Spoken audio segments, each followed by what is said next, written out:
Namaste, everyone.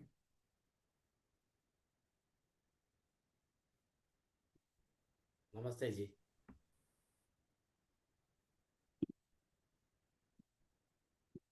Can you hear me? Yes Ji. Namaste. Yes. Namaste. Namaste, Guruji. Okay, namaste, everyone. Thank you. Let's begin. Let's close the eyes. We will begin with one Om.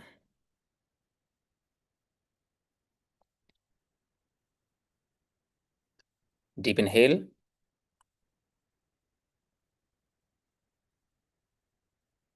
Om.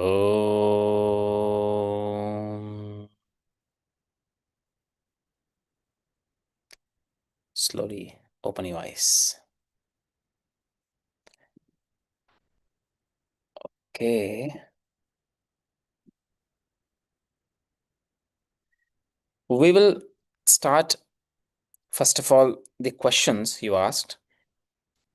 Nice questions. Then I will tell you the further roadmap. Okay. Some few things important, how to move forward, what to do in your personal sadhana and personal journey, and what next, the steps. So you will have a clarity where you are moving. So the question we will begin, just give me a minute.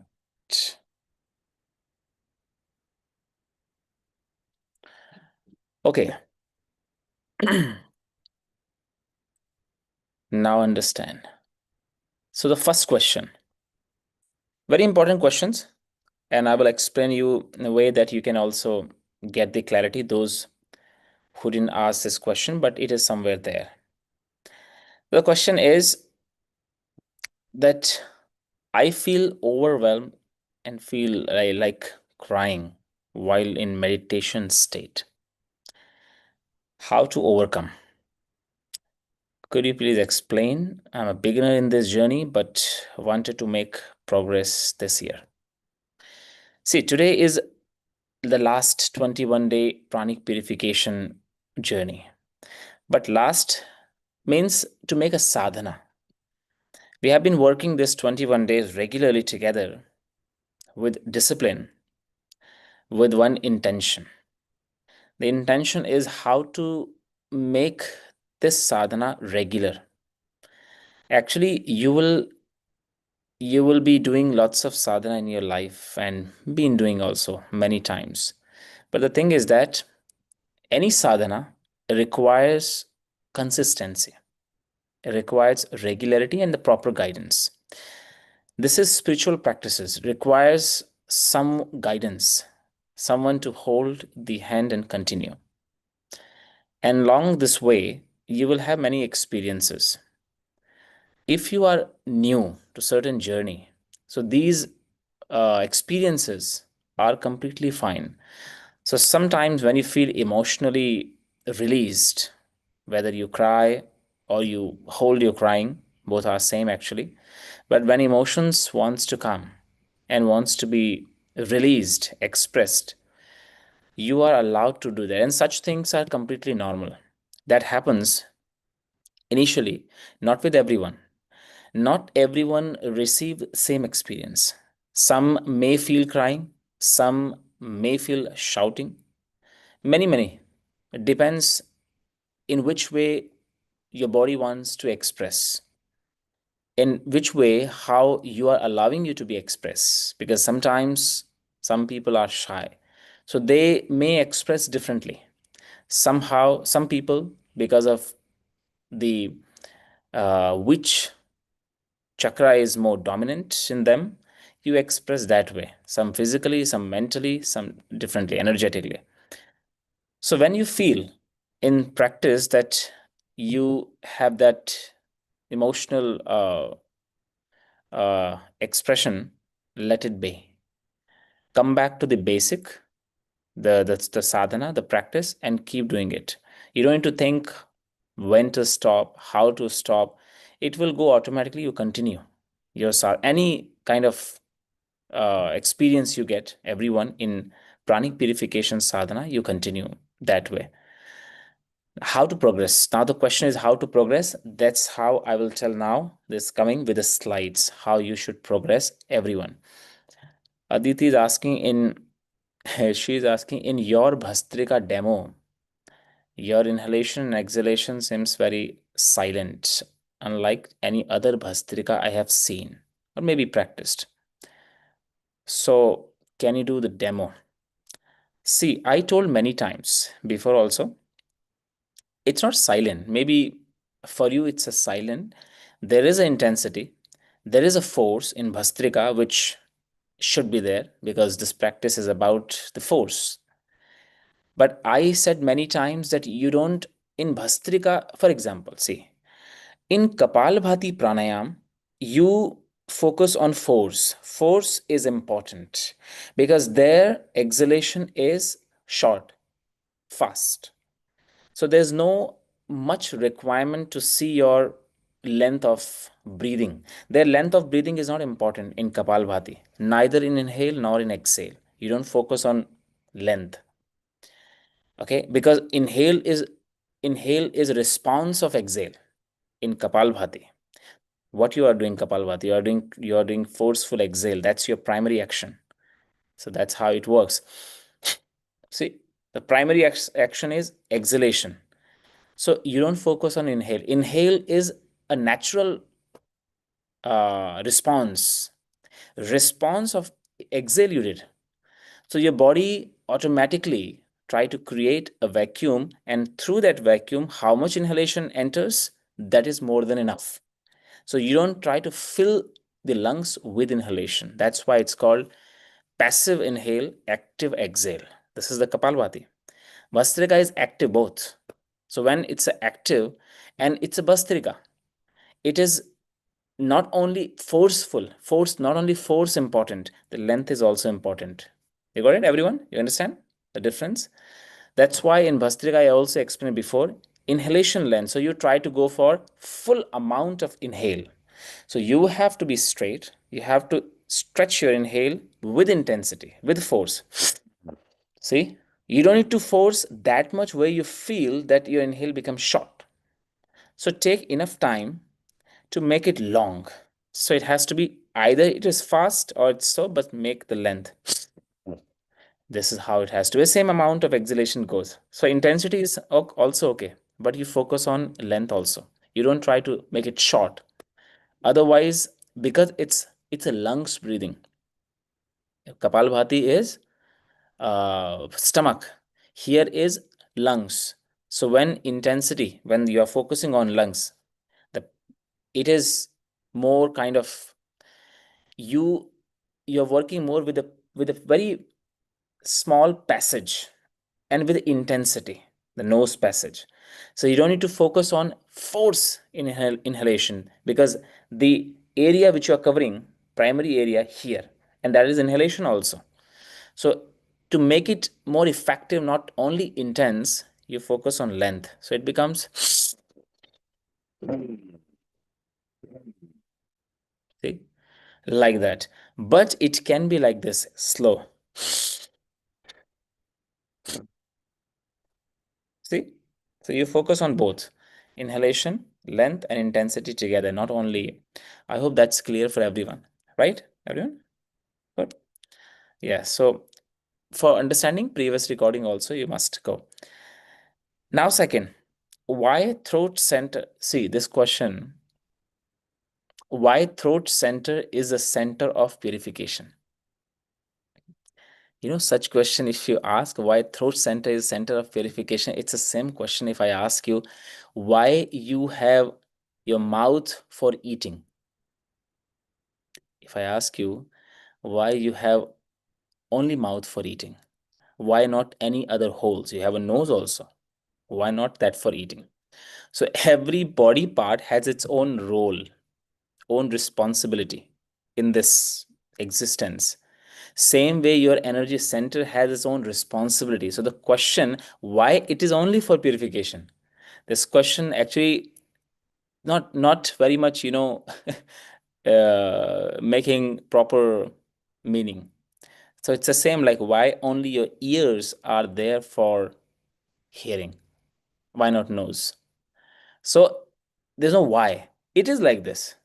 Because mouth is for there for eating. Ears had another work. That's why. So for example, throat is only for that purification because navel is busy with other work. That's why. So every specific energy center has its own responsibility. Throat is responsible for purification. And why it's like this? Because that's the answer. There's no another answer why. It's not kind of a, it's the same like for example, you can ask me why in sun salutation right leg goes first. That can be question because energetically also we can explain that because left can be there's an option to do left actually. You can do left. Just think of, imagine that you are front of the sun, saluting, devotionally you are practicing, left leg can be back. There you can do. But here you can't do. You can't eat from ears. If you try, even if you try, that's not possible. It is your human body designed like that. Similarly, you're designed like that. That energy center is only for that particular work. So that's the answer. Now the second part is not it related to communication and inner truth. It's related to telepathy, actually. It's more about knowing, it's a mind and mind connection. Another responsibility of throat chakra is that you will be able to sense or hear the inner sound. That's another mastery of. So, communication, like you wrote, that's a good, that can be question, that can be explanation that is not related to communication and inner truth. Can you explain a little more? So that can be, it is a center of communication, but not communication, vocal communication. It's not only vocal is the gross manifestation of throat chakra activation. Means if you are a singer, let's say, or a speaker or a teacher in university, so throat chakra is very important for you because you have to express yourself well. If that is not coming, you will not be able to express, and then you suppress somehow. So you have to know how to express well. If you are in that field, like a teaching field or singing or the one who give lectures kind of things. The other one, and but when it comes to communication, it's not only about vocal communication. It's not only about singing. It's about knowing what others are uh, you know responding. So basically it's about connecting communication, but inner communication. It's more about energy communication. So throat chakra is responsible for that too. Of course, start from the gross and then reach down. Is it clear, everyone? You got it? The explanation is clear. So those who have, also if someone wants to have that ability, like for example in Yoga Sutra, Vibhuti Pad is all about abilities. The third chapter of Yoga Sutra is about all abilities, the powers, right? You get the powers if you master Yama, the Niyam, Brahmacharya, Asan, Pranayama, you get the powers, certain powers. Chakras activation, certain powers. Similarly, Vishuddhi Chakra activation is it gives you ability so that you can actually hear what someone is saying inside, even the mind. So through the vibration, you sense what is going on. So that ability you get. But in the gross level, that's called communication, like you wrote. Communication means you will be able to communicate the energy body, that ability you get. But that's a deep study and deep opening. Different subject. Now, Nagesh asking Bhastrika, should exhalation be prolonged compared to forceful inhalation, like 1:2? And Brahmari ratio, two questions are involved. In Bhastrika, it's a 1:1 ratio. Samavritti pranayam is added there in Bhastrika. Kapalbhati is not Samavritti. Like for example, Samasthiti. Now understand more physical way. You do Samasthiti, right? In yoga asana kind of series, you have a pose called Samasthiti or Tadasana. Samasthiti means like a standing pose. Like when you stand, so your right side of the body is equal to left side of the body, both. That is called samasthiti. When you are in a sitting dandasana, for example, right now, when you are in a cross leg position, you are not samasthiti with lower body. but you are in samasthiti with upper body.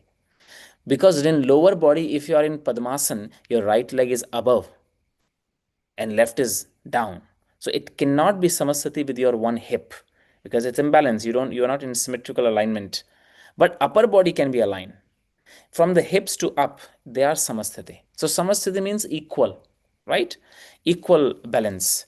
So that is called some ratio or samavritti in pranayama we talk about. So if the breathing is equal, inhale is equal to exhale, any kind of breathing, if inhale is equal to exhale, it comes under samavritti state. For example, Anulom Vilom is a samavritti, but Nadi Shodhan is not samavritti. Because Anulom Vilom, you inhale left, same amount, same intensity, same length, and exhale is the same. So there is samavritti category pranayam. Samavritti itself is a whole kind of umbrella under which you can put another pranayam. Is it clear? Samavritti is about the state, the ratio. It's called samavritti. And then you balance it with other. For example, Kapalbhati, your inhalation is short, exhalation is force, cannot be samavritti. But Bhastrika is a samavritti. So Bhastrika means you have to now remember in Bhastrika 1:1 ratio. Like I explained, same intensity, same length, and here also exhalation. So it cannot be 1:2. It cannot be like that. It cannot be like this. See, long inhale, short, long inhale, short. It has to be samavritti. Either you do both fast, short, short, or you do both long, long. So either you go like this, or you do like this. See, you have to equalize both. That's the power of. And Brahmari ratio. Brahmari is not samavritti. Brahmari can be samavritti. So Brahmari works in a both, and Ujjayi also work in both. They are beyond samavritti umbrella. That's why they comes in advanced categories of pranayama. Samavritti will come to strengthen your foundation. So your subtle body means your sukshma sharir or the pranic body can have an ability to stabilize your being existence. And beyond that pranayam, which kind of healing pranayam are above the umbrella of samavritti. For example, Ujjayi pranayam can be samavritti, and also if not, also cannot. You can make it longer exhalation as well. Brahmari also can be samavritti, also you can go beyond that advanced techniques. So that's why there's no kind of foundation there. Brahmari, how long, how many? See, I told you also before, 10 times you do Brahmari, okay? Fion. For Bhastrika breathing, I was taught to do with hand gesture, going up and down, focusing on exhale with hands pulling down, and inhale happens automatically. In this, is this okay? Inhale doesn't happen automatically. Usually, I don't say this, but here I have to say it's wrong. Usually, I don't compare the techniques with any teachers or any system. They have their way, sometimes the way they explain, the way they learn. But here I have to say, inhale is not natural. I already explained that, right? It is effortful inhalation. Bhastrika is effortful breathing, respiratory work. Kapalbhati is natural inhale. That's the first explanation. Second explanation, when you ask, hands up and down.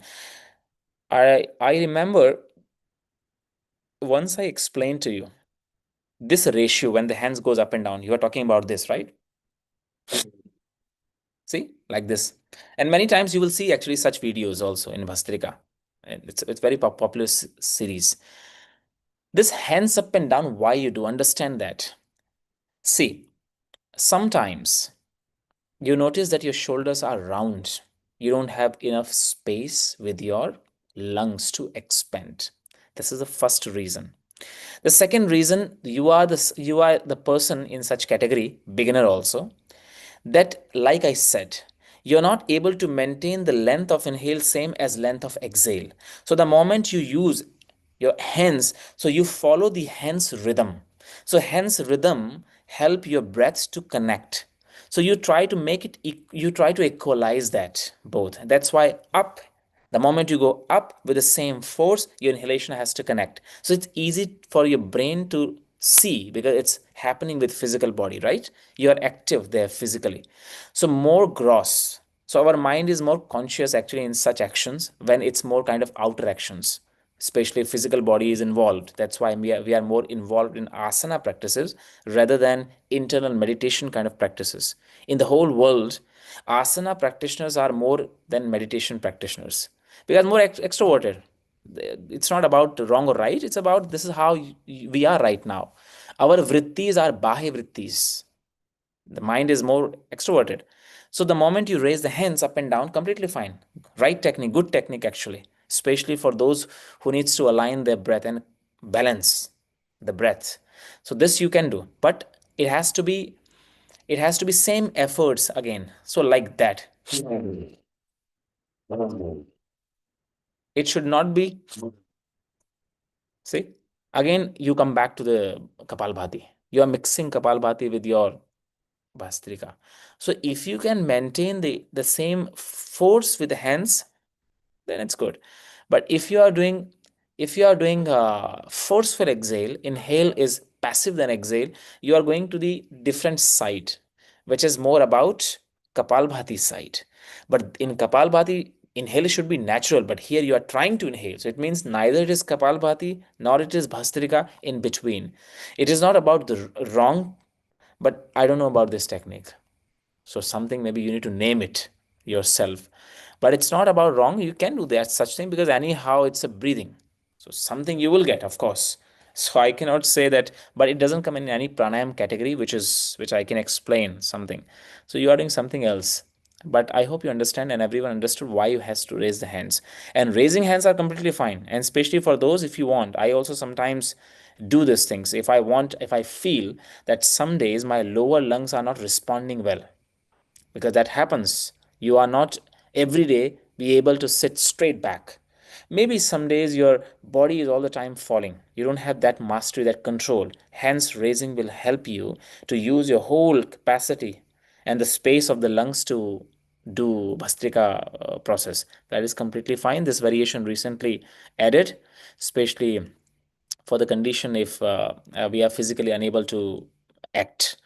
But later, you don't attach with that. Later, understand that the hands up and down movement, but come back without hands later. Your ultimate goal is minimum physical efforts. Asana, maximum physical effort, but minimum muscular effort. Physically, you are involved there, but muscles effort are less. This is asana. Physically, movement is there, but the definition is minimum muscular effort. Means the use of muscles you have to, it's not about today asana has become what, because the physical activities are involved in asana, so we do lots of muscular effort, many muscular name, then we activate them, we told, especially in Iyengar kind of system, because it's more therapy, so you have to name these muscles, so you are more inclined to kind of adjustments, but it has to be minimum muscular effort. This is the asana. So, and pranayam, minimum physical effort. And here in meditation, physical and mental effort both minimum. Mind is also dissolved in dhyan, meditation. So actually, it goes, see how you leave behind everything. So, this is how the process goes. Second question is Nadi Shodhan Pranayam during Kumbhak. Can we do it with Mool Bandh and move the lower tummy slightly in the lock? Mool Bandh, you're combining two things first of all. Mool Bandh and tummy in both are different. Mool Bandh is a bandh. Tummy in is you are doing the stomach bandh. Two different bandhas cannot be together in this. Nadi Shodhan cannot be with bandhas, especially Udyan. Nadi Shodhan only can be with Mool Bandh, but a few categories, which I'll tell you now for everyone. Actually, every pranayam has to be later with Mool Bandh. Okay. Pranayam starts with that statement you can write, but not for you right now. What if I'm saying not for you, it's for me, maybe. Not for you. Why? See, Mool Bandh, when you have to do Mool Bandh, you have to understand that. So, two statements. The first is yes, every pranayam has to be with bandhas, Mool Bandh and Mudra. It has to be combined. Mool Bandh is the first. Whether you do Kapalbhati, you do this, Bhamri, but for that you have to be ready. So if your nadis are cleansed, means if you know how to channelize your emotions well, any emotions when they arise, and you know how to channelize them, not to control them, but how to divert them in a specific way, then you are ready for mool bandh. But if you are the one who is still in the phase when you have to react, when your body, your mind is reacting to emotions, any emotions, whether you are very excited and you react with these excitements, raga, then if you are facing a certain negative emotions and you have to react it somehow, it means you're not ready for that mool bandh. Is it clear for everyone? What happens with that? Because your body, your energy body, need more open purification. Mool bandh means even the mool bandh means once you are purified, and then when you do all the activation, your purification already done with nadi shodhan. And now with the mool bandh, you circulate that energy within. So even any kind of emotions arises, your body knows how to channelize these emotions. But if you are doing it with the mool bandh, you will be start accumulating them more and more, strengthening these emotions. So this nadi shodhan pranayama, which was made for purification, now will be opposite. That's why not for everyone. And here also, if you see, I'm naming that those who have been practicing with me and did previous pranic purification, I'm not saying do it. So, first of all, you strengthen your Nadi Shodhan at least for 3 months, regular Nadi Shodhan every day. Then, after that, you can ask me this question again, and then you can do. That's the first thing. Tummy inside, no. Okay, that's first. Okay, while practicing Bhastrika, is it okay if my body move? While practicing Bhastrika, a little bit you will move because it's more aggressive breathing. Chest and shoulders are moving. Just limit them. Don't dance. If you'll do, that's the something that you have to work on it. But little bit movement is there because it's aggressive movement, so little movement is fine. That's completely okay. While doing Arti is asking, while doing Nadi Shodhan, I get burps which does not come out and I feel very discomfort sometimes. The burp is coming, why? And especially in holding kind of pranayam it comes. Not, it means you need more preparation of Anulom Vilom. It means you are the one who need Anulom Vilom before Nadi Shodhan. Burp is coming, it means your body is not able to release that vata which is accumulated sometimes in the physical body joints and sometimes in nadis. You have the nadis are vata vahini also. Vata is also accumulated because of few reasons. Maybe you are the one who don't move physical body much. Maybe you are the one who is over flexible. These are the few conditions. So sometimes your vata is accumulated, especially in the stomach. And such kind of pranayama, when you're holding the breath, it is sometimes trying to come out but doesn't. So it create pressure. So in your condition or anyone who face such things, you better to do Nadi Shodhan first, long Nadi Shodhan. Okay, long means deep breathing Nadi Shodhan, yogic breath Nadi Shodhan, involvement of stomach, chest, throat. For example, if I ask, sorry, not Nadi Shodhan, Anulom Vilom. So if I ask, inhale left nostril, so stomach first you fill, then you fill your chest, then you fill your throat, like full. Don't give any space to be empty. And then exhalation, other nostril full with effort. Then same front and back. Is it clear? And once you do that, few rounds, 5, 7 rounds, then you do Nadi Shodhan, you will notice that it will be less and less. And with a regular practice, that will not come back again. That's the first thing. Of course, you will feel discomfortable, such thing, pressure also sometimes. It hinders my inhalation, of course. My exhalation is not smooth, also. It's jerky because of all that. Okay, so first of all, you do this way. I'm not able to visualize body properly, especially when I add count to it. Please show me the correct way. So this is the correct way for you. If you're not able to visualize because of your current situation, add Anulom Vilom before Nadi Shodhan series, which I explained to you in that Pranic Purification. Add Anulom Vilom at least for 7 rounds. Then you continue Nadi Shodhan. It will be less from the day one itself if you do properly. Manish asking, during Kaya Nyas, we are guided to use the breath. Would it also be appropriate to let the mind lead the movement of prana with the breath as support? Completely fine. You can do that if you are very much aware how the mind and breath is connected and the length both are connected. You can do that. I find the flow smoother when awareness is primary. See, sometimes you feel something is smoother because of your comfort. Sometimes we see some techniques or some variations are a little smoother than sometimes those variations which you're supposed to do. So what you're supposed to do can be difficult what your body is allowing to do. So these are the two things. Your body, for example, for me to focus right now, let's say just an example, if I'm listening to some speaker, or if I'm practicing meditation, let's say if I'm practicing meditation. So for me, practicing meditation is very smoothly and effortless when I lie down on the back. But that's not the pose for meditation, right? But for me, very comfort there. I feel more, actually, initially, I feel more concentrated because in sitting in the beginning, I will feel more kind of heavy because I have to keep my back straight. I have to. So we don't see the primary effect. We see the long-term effect. So right now, it's easy. It's comfort for you to focus with the mind, but you have to see later. So every yogic practices we don't see now. We see what is required and what is next. Is it clear for everyone? So right now it's something which is smoother for you right now doesn't mean that that will give you the benefit for later, because this practice which is smooth right now is not a preparation for the next one, but which is not smooth for you, it is a preparation for the next one. For example, you are saying that primarily if you use the mind to lead the prana, it's smooth, but that's not what we need, because Nadi Shodhana required your long exhalation. Your coming breathing required your mastery of breath. So mastery of breath means you have to do now primary breath, not mind.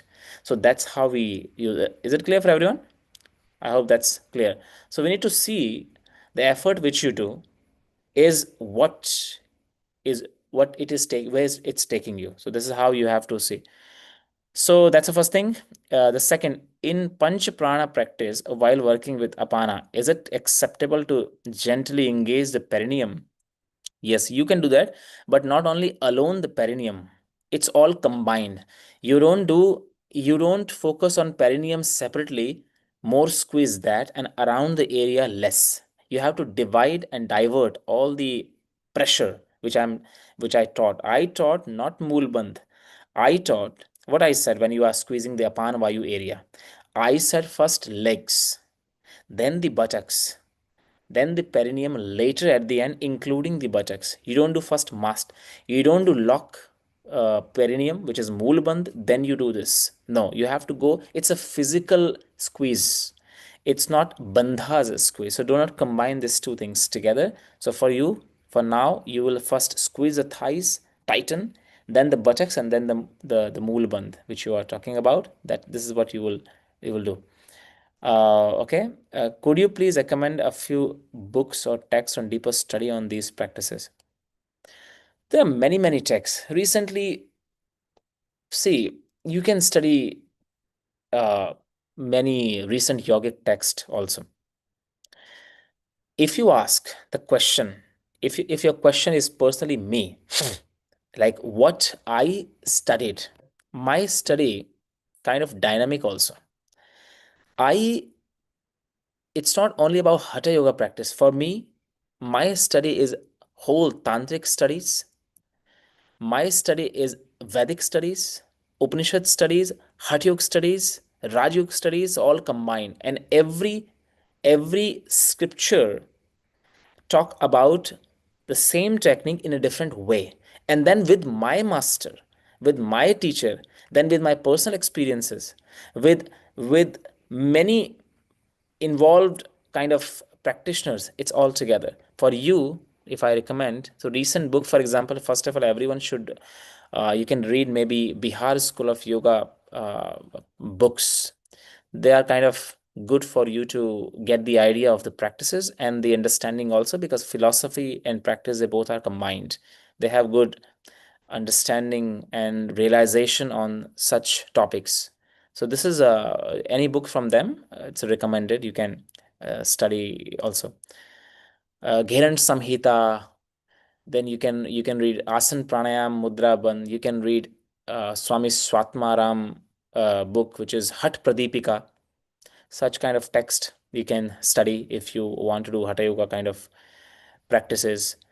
And You can study Siddha Siddhant, which is Goraksh, Goraksh Samhita, like Guru Gorakhnath, many study book. If you don't know all these names, just Bihar School of Yoga, you type, and any yogic book or any, they will have a whole list. You can pick any of them to study. But remember, study not for entertainment, and the practice needs to go with under the guidance, because the practice which you will see in the books, it's limited. It is for, and still sometimes we don't understand that. Definitely what I explain in this 21 days, you have read also all of them, but the way I explain to you, it's completely different. It's completely you realize that.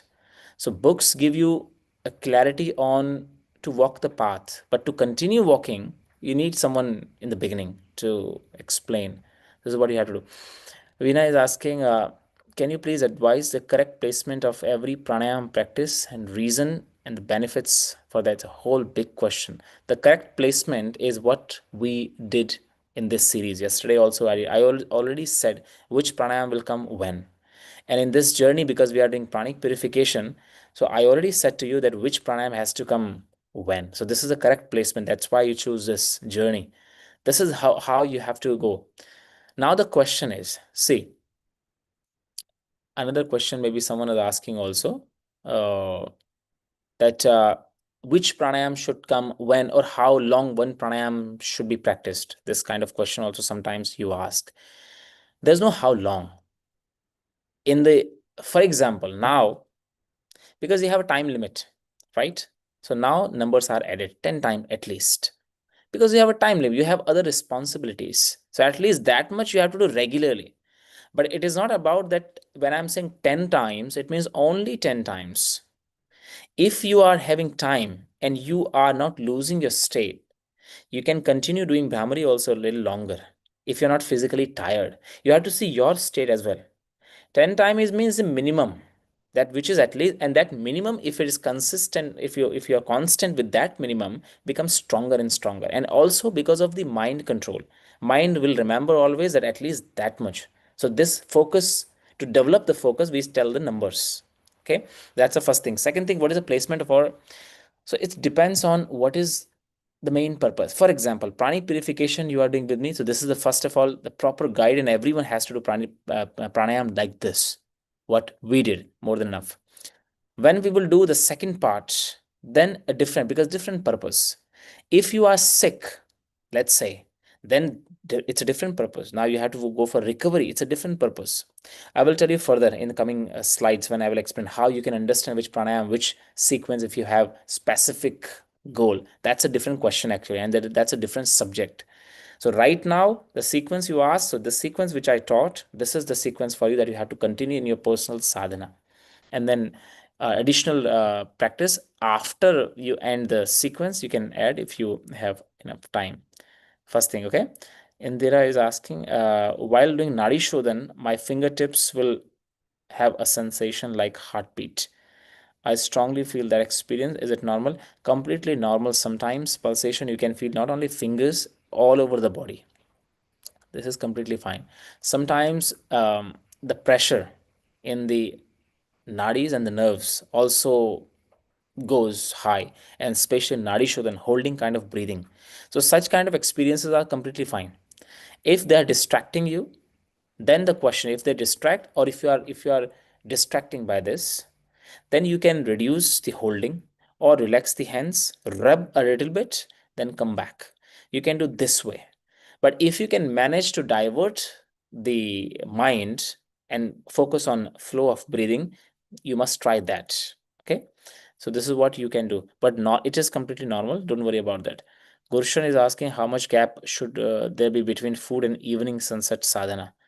I said many times also, I will repeat the same. 3 hour is a idle. If you can't manage, at least 2 hours. Because prana, your body should be empty. Remember this. If you want your energy body to work, to heal, your body has to be empty.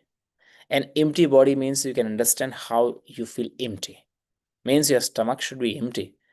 If you see, at least for if you eat something, let's say you ate food, lunch, why 3 hours? Because 3 hours it's minimum time it takes for your body to move. the food from stomach to the lower intestine for further digestion. That's the minimum time that you require. Your body needs that. And if you have a weak digestion, you may need more. So if you are having a good digestion, at least that time your stomach has to be empty. I'm not talking about that intestine has to be empty. The main work is stomach work, and the same energy you use for pranayama. So we don't disturb. So minimum 3 hours. If you can't manage that and you have a light food, then 2 hours can work. But that's a different. That's the gap that at least maintain for your evening sadhana. Okay, snacks. Will there be a difference time gap in this? Anything, snack or food is the same actually. Your body will not remember that what is a snack, what is rice, and for your body it's not different. No, how your body will know? Okay, now this guy is giving snack, or now it's a juice. Let's faster. It's not like that. It's a trigger. Your mind will, your brain will send the signal that acid needs to be produced now.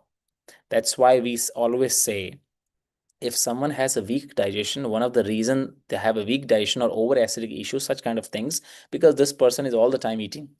Sometimes this theory also recently I saw many times it is believed that you eat whenever you feel hungry. This theory also many people they follow. Means you have to eat whenever you are hungry. But in a yogic term in Ayurveda, we don't really go with that theory. It is advisable you eat in a specific time and specific gap because your body needs to know when to produce enough amount of fire, means the acid, so that your food can be digested. So there should be a time. It should not be all the time, because if you feed your body all the time, your brain will send the signal to produce the acid all the time. And now, for example, if you have a lunch time when you give so much food, you should have a good amount of acid production to digest that. But because your brain doesn't know that how much to produce, so it will be producing minimum. And that's how all the constipation, the gas and bloating all started, because the process is gone. Your body doesn't understand how much. So that's why when it should not be, when your body should not generate the fire, it is generating that time. So you feel at that time over acidic, burping. When it has to be, no. So it doesn't work. So that's why you have to see that good time, enough gap, minimum 5 hours gap between your lunch and morning, at least you give. So that's how the body will remember regularly. Okay, now it's a good time to eat. So food will be digested. Okay, that's how you can do. Kerry is asking, I look forward to my daily sadhana and class with you, but I keep falling asleep during practice. This is a question not only yours, this is a question for everyone, but it's not everyone asks this question. Everyone fall asleep. So almost every class, sometimes some people fall asleep and close the camera. So I don't see them. But because you don't know, I see you also. But because I don't say doesn't mean that I don't see you. So it's a question for everyone.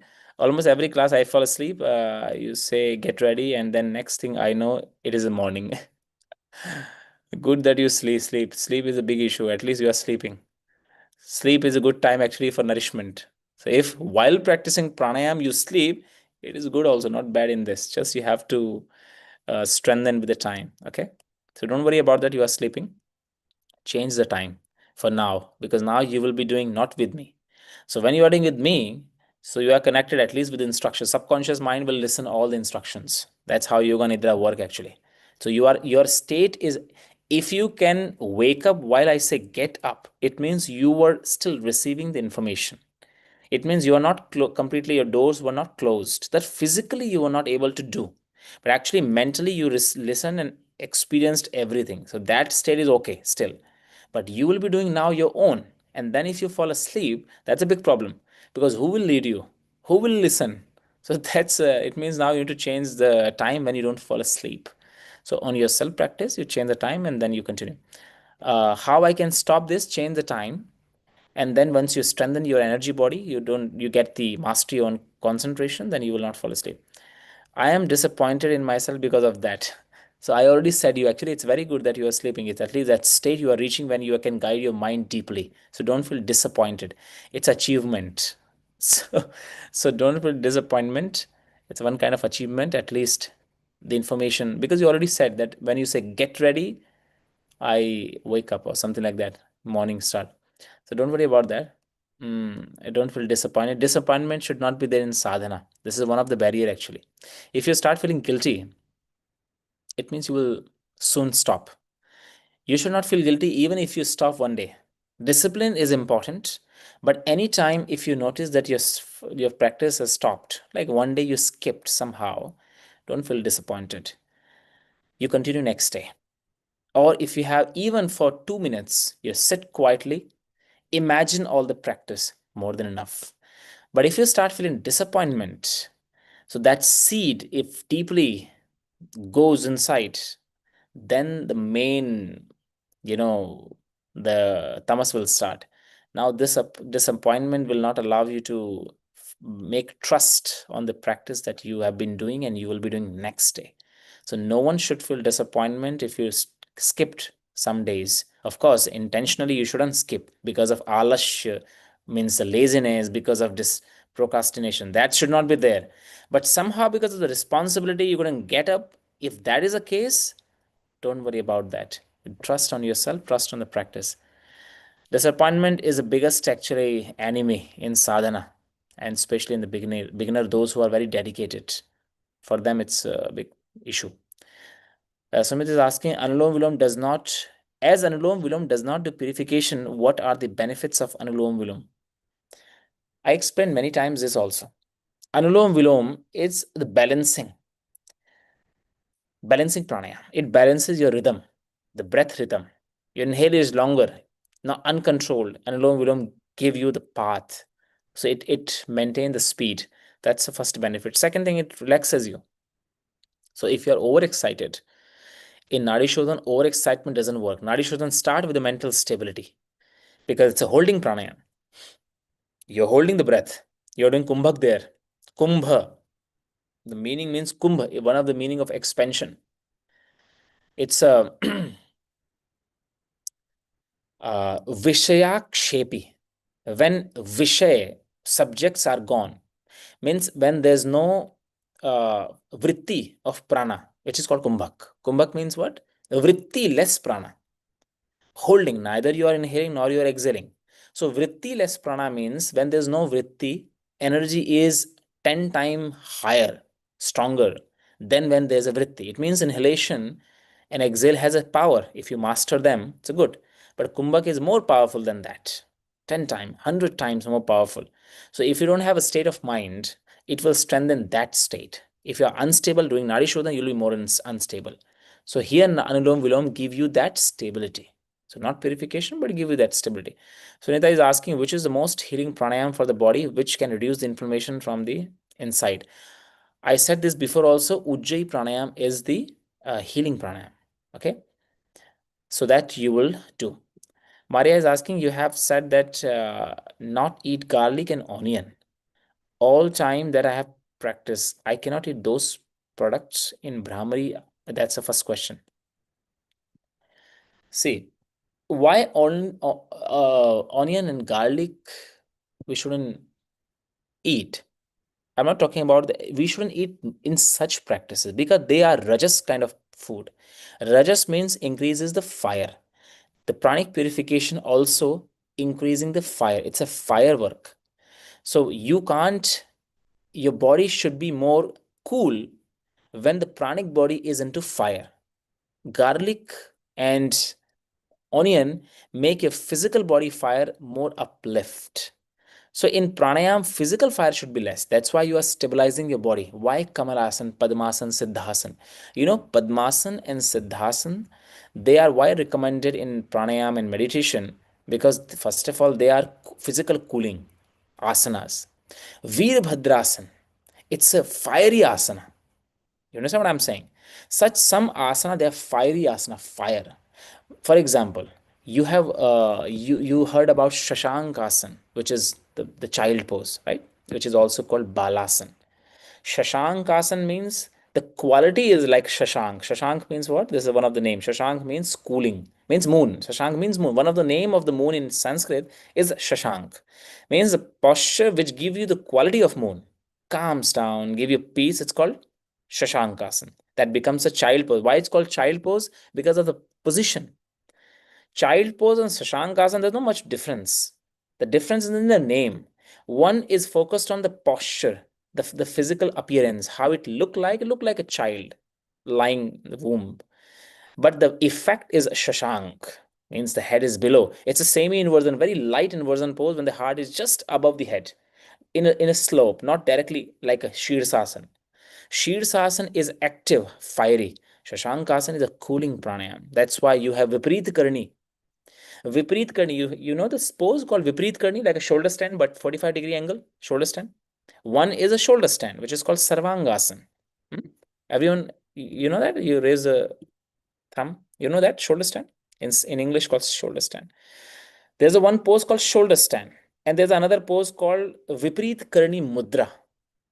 Like another, like legs are above the hips, but the spine is like a slope. Both look similar actually, because both are inwards and legs are above the head, but the quality is different. One is Sarvangasana, fire. You lock your throat there. And one is releasing, not fire, cooling pranayama. That's why you do Viparit Karni. So those who have a high blood pressure, Viparit Karni is recommended. Shoulder stand is not recommended. It's a straight legs, straight above the shoulder. That's why it's shoulder stand. But this one is Viparit Karni, which is a different pranayama. Oh, sorry, different asana. That's why it's mudra, not even the asana, which is more cooling kind of things. Same way here, you have this pranayama also. Okay, so Anulom Vilom also works the same way, also cooling kind of. And you're asking that garlic and onion, yes. So some asana, for example, Siddhasana, it cools the physical fire because you're working with meditation and pranayama, which generate this fire. Because these two postures, Padmasana and why it's called Padmasana, Padma, lotus, lives in the water, has a cooling quality. But because you can't do this because of the physical instability, hips are tight, maybe you may feel a little tensed and fire or hot. It's not about that hot which you feel after so much efforts. It's about the what posture is giving you. For example, every object has own actually nature. Like some oil has its own nature. Like coconut oil has a nature of cooling. That's why when you burn, when somewhere you burn, you put a coconut oil, not mustard oil. Mustard oil has a heating quality. So mustard oil is used only when you feel like body is cool, right? So in such case, every asana also works the same way. That's why you do this. Don't do garlic and onion. Now you ask me that all the time I shouldn't eat. You can eat if you feel that you can help your body to manage the heat. Nothing is wrong in onion and garlic. Actually, they are medicines kind of food. Medical in Ayurveda, we use it as a medicine. In garlic also, garlic purifies.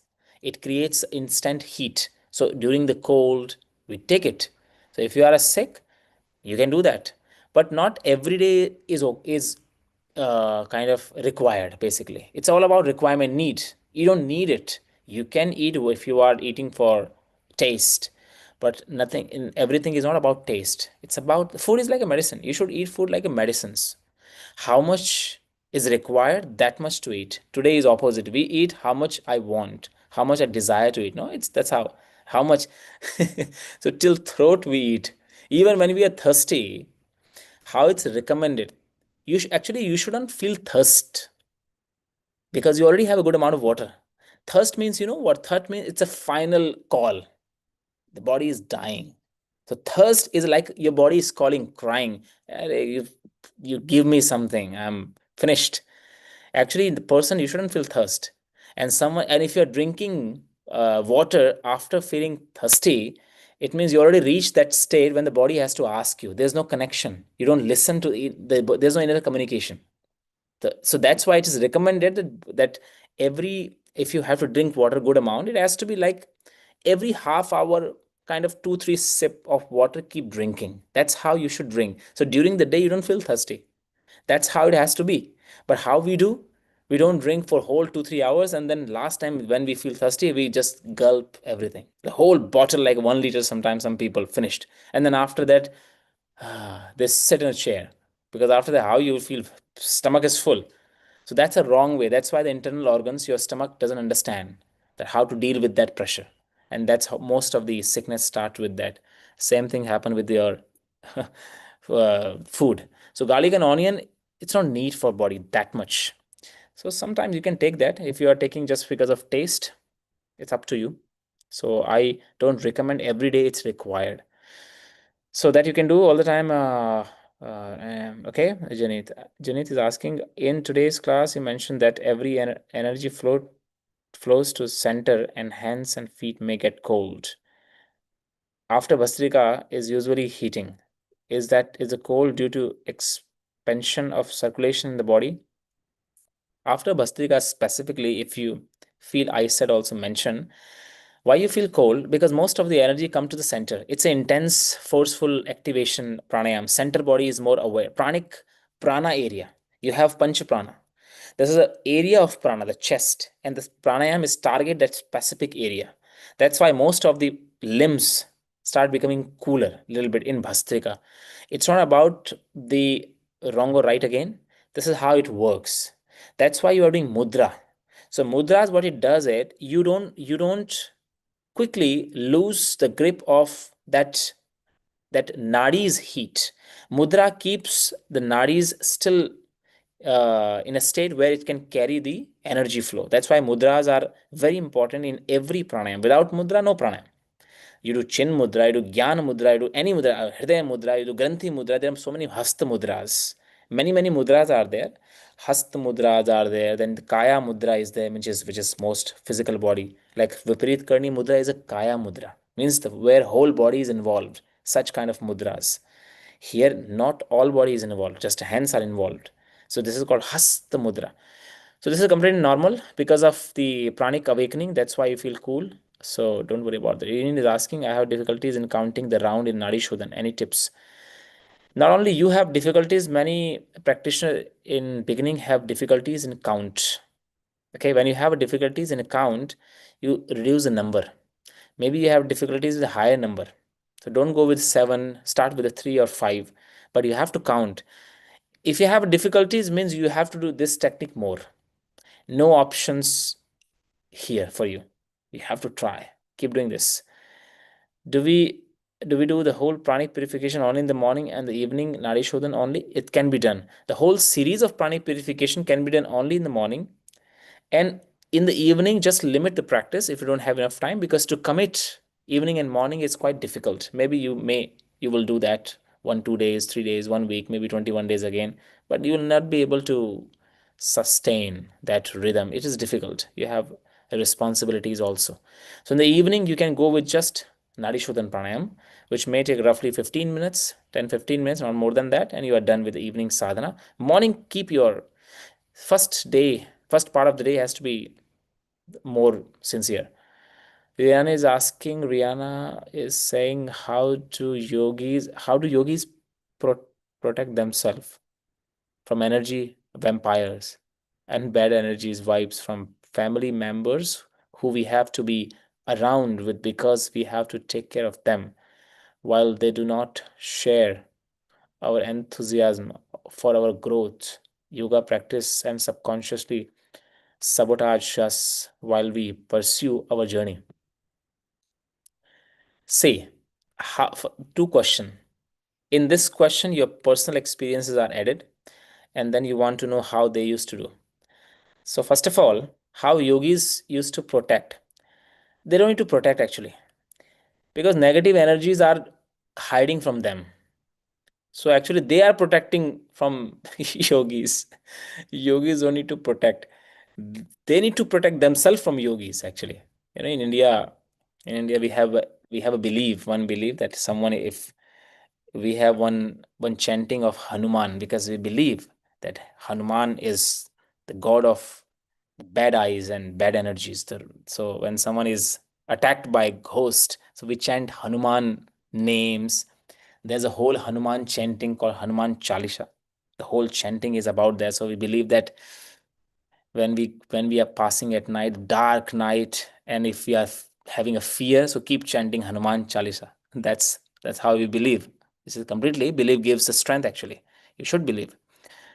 So same way, but so what we believe that if we chant Hanuman Chalisa, this vibration can make fear on these entities, the subtle bodies, Sukshma Sharir, which are not yet went to Paramarth, Moksha. So they will attack somehow. So this Hanuman Chalisa vibration is making fear in among them. So they will not attack. They will not come. The bad energies will not come. But if you go deeply, even our Hanuman Chalisa is not a proper pronunciation. So actually, it's all about the vibration. If we believe that energy vibration, so vibration should be proper, you know. So proper Hanuman Chalisa. So actually, that also doesn't work sometimes. So in yogic term, when we say that how yogis used to protect, the aura is so powerful. The energy is so powerful that actually it doesn't, nothing comes in that space. Nothing stays in that space. So they don't need to protect. Automatically everything is pure. Wherever they flow, it's pure. Same like Buddha went to a jungle, forest, and one kind of person who always killed so many people, cutting their fingers, making a garland, and moving around. Anyone whom he sees, he is killing them. This person comes front of Buddha, just transform. See the power of not even the words actually.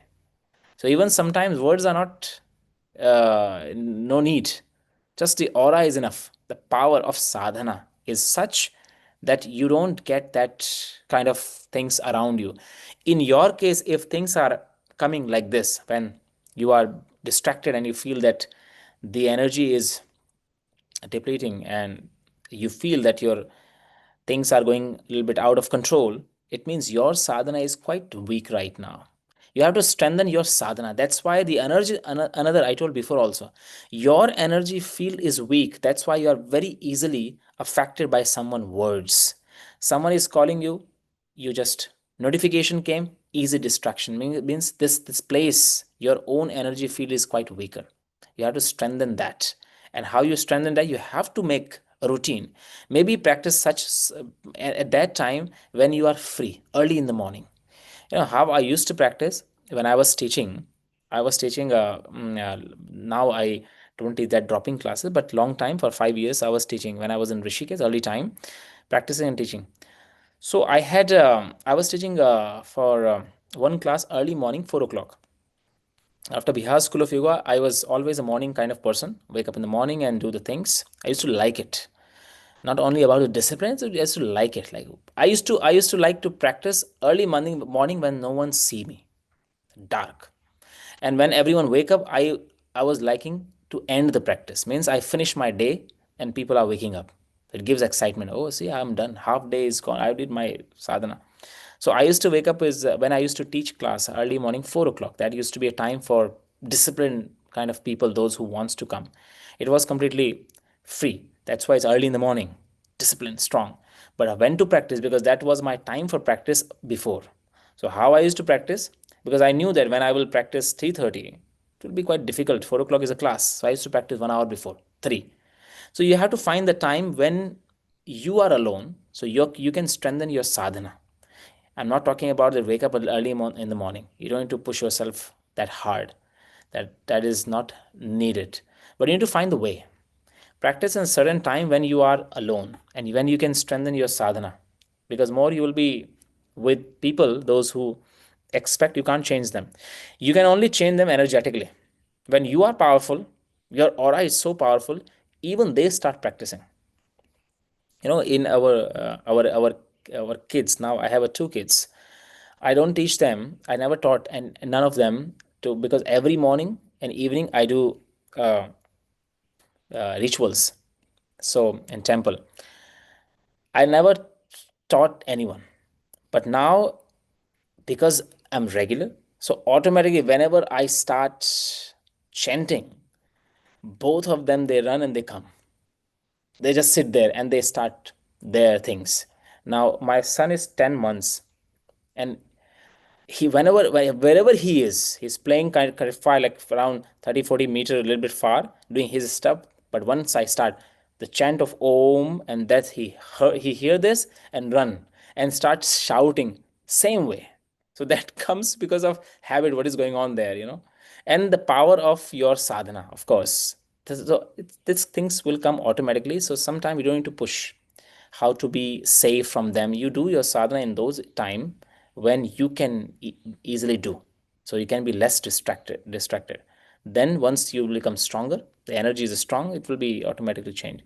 So don't worry about that. Okay, how do we stay focused and consistent in our pranayam practice and develop? You can be focused in your condition. What I say, you can be focused only in one case, that you have to stay connected with someone who is doing practice. That's why I always recommend that keep following the teacher.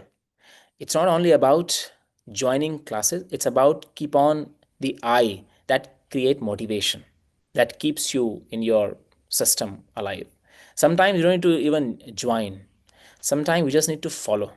Actually, today it's very, if you use the social media properly, you can also use it not for distraction.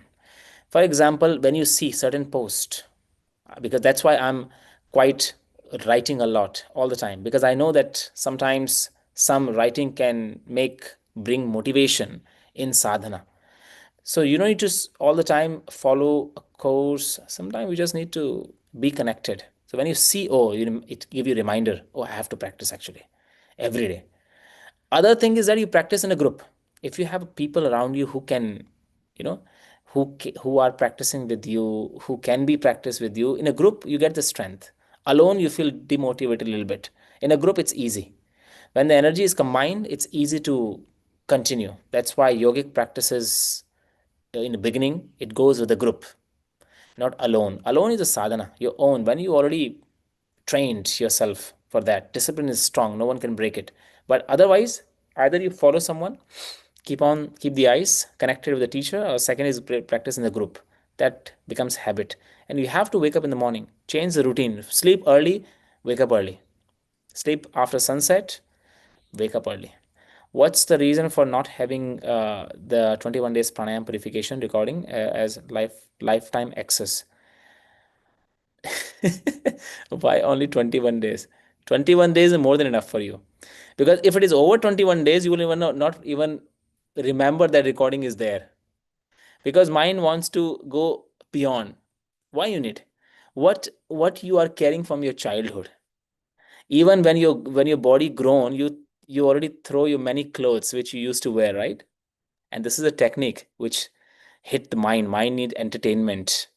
Mind need quick entertainment. Chitta needs many vrittis. So how even after, forget about 21 days, even after 1 week, you will not even open the whole recording, because you will remember, oh, it's there. It's there. 21 days, at least you will think, oh, no, no, 21 days, I had to again watch. I didn't understand that class. But after, if it is whole life, so this the quality of teaching, the quality of sadhana, and the explanation will not have any value, because for you, it's there. For example, you bought a book. How many times you read the book? Because you know that it's your book. But if you hire the book from someone, you will read it faster. The book which you will buy by yourself. Because hiring book, you have this time limit that you have to give this book. You have to return it. So you have to finish it. So same thing here. Here, if it access is a whole lifetime, you don't need to return it. So it is with you, so you'll not even give the value. That's the first reason. Second reason is that this technique, you need to remind your body and mind. You don't need to follow the voice all the time. 21 days, another 21 days, it's for your body and mind to remember, not to listen all the time. You have to remember this. Otherwise, you'll be depending all the time. I don't want that dependency. Your sadhana should be, you should lead. Then for the guidance, for example, sometimes part two, for the guidance and to inner boost, then you have to continue the sadhana. This is how it works. So many reasons like that. Okay, so this is what you will do. I will share with you some of the things. Can we clear our past sin by doing Nadi Shodhan? Yeah, Nadi Shodhan past sin can be clear, but you have to work with that Nadi Shodhan. Make it at least for 3 months regularly. Okay. then you can clean the past sin. Why I feel warm throat region during Nadi Shodhan? Because you're holding the breath in throat. Forget about throat. Hold the breath on the navel. Your breath holding is throat. That's why you have this.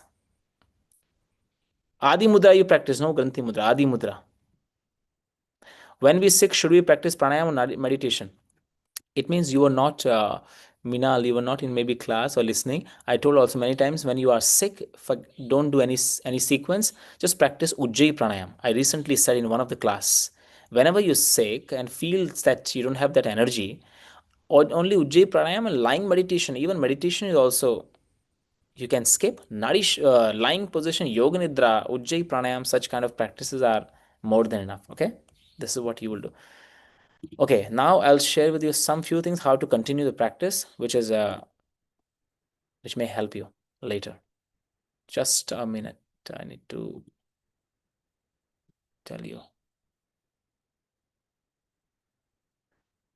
Okay.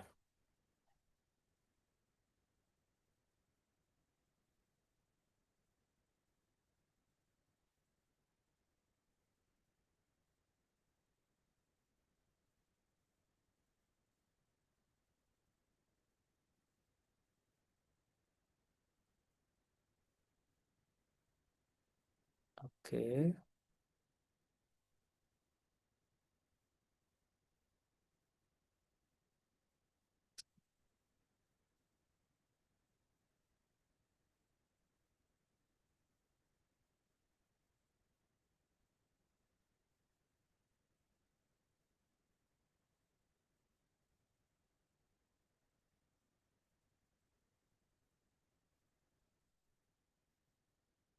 Can you see my screen? Yeah. See, today is the last day, but not the end. Journey begin now. Okay. Understand now. So, first of all, my recommendation is you keep doing the series I gave to you, and you keep doing until we meet next time. Strengthen your practice. You don't need much right now. You need only that series, and that is your weapon. More and more this practice, the series will be stronger. You will see huge change. Just 21 days, lots of transformation you had. You will see huge change. So now continue the series. Meanwhile, and after that, so see, pranayama works only when done with guidance, purity, and consistency. Guidance you already have. Purity you maintain through the discipline. Consistency now is your job, that how to maintain that consistency. So three things are going together. So two already there, just you need to maintain that. Without correct method, breath becomes mechanical. So now you understood the right method. So it's not mechanical. Now it's a conscious breathing. So conscious evolution. So already you are there. So now the next step will be say. As I said, keep on following the Yoga Vidya platform if you are the follower of the Yoga Vidya School platform. Many new things will be there. And many things will be shared there so you can have the further journey walking the path to the teacher. And now see what is happening now. I want to share you with you one thing. This. Okay. I have a this news for you. What will happen? I will be doing, not right now, I will tell when. There will be another journey, a course. First of all, it will be Pranic Purification Part 2. Okay. We will do it, post it when it will be. So stay connected with social platform of Yoga Vidya School. So you'll get the updates and the group. So you get the updates regularly. Can you hear me? Is it clear? Yeah. So Pranic Purification Part 2. There you will go a little deeper. Only this Part 2 is only for those who have done pranic purification, not for everyone. So that is the first step now. Later, after that, Okay, we will be working with the deep understanding of pranayam and bandhas work as well. So that will be part two. That's your another step. Till that, you have to strengthen that sequence which I gave to you. Then you will have, see, later you will have those who want that this journey to be shared with others, because many mail and many messages I received from you. How can I learn this? How to guide others? How to help others in this journey? So this is how it will work. For that, I will be doing the pranayam teaching course only to become a teacher for pranayam certification course, which is called Pran Bodh. This one, can you see that? Pran Bodh. That is for pranayam those who want that this sadhana will needs to be explained to the world more authentic way, not only just as a breath work. So this is a step. If you want to go along with me and wants to share and help me to share to the world, this is the journey that you can reach. But for that, you have to cross few things. This pran bodh, this pranic teacher training course is only recommended for those who did already breath detox, which is the free course, because here you understand panchavayu. Okay, the breath detox. Second, you already did pran arambh, this one, because here you learn the foundational technique. What, because without understanding this you can't go further. For example, here you are asking me in pranic purification that how this kapalbhati, how it has to be, that I have to explain that, okay, this is in pran aram, I'm explaining that detail. So the journey has to be more into practice, not only same question again and again. That's why pran aram a person needs to do. Here you understand the techniques. Pranic purification live, this person has to do. So, for example, you did pranic purification, breath detox, pran aram. So, you are eligible to reach to pran both pranayam teachers training course. Then, second, this person has to do 200 hour online, offline, doesn't matter, because this gives you the comprehensive yogic wisdom. You understand the basic role. So, this then comes prana both. So, if you want, because this question I have received many times, when is there any pranayam teachers training course, because there are uh, because there are so many things, or I want to also understand the depth through the scriptures, because when it comes to course, it's not only pranic purification is a practical sadhana. Course is theory and siddhant and practice together. It's a different work.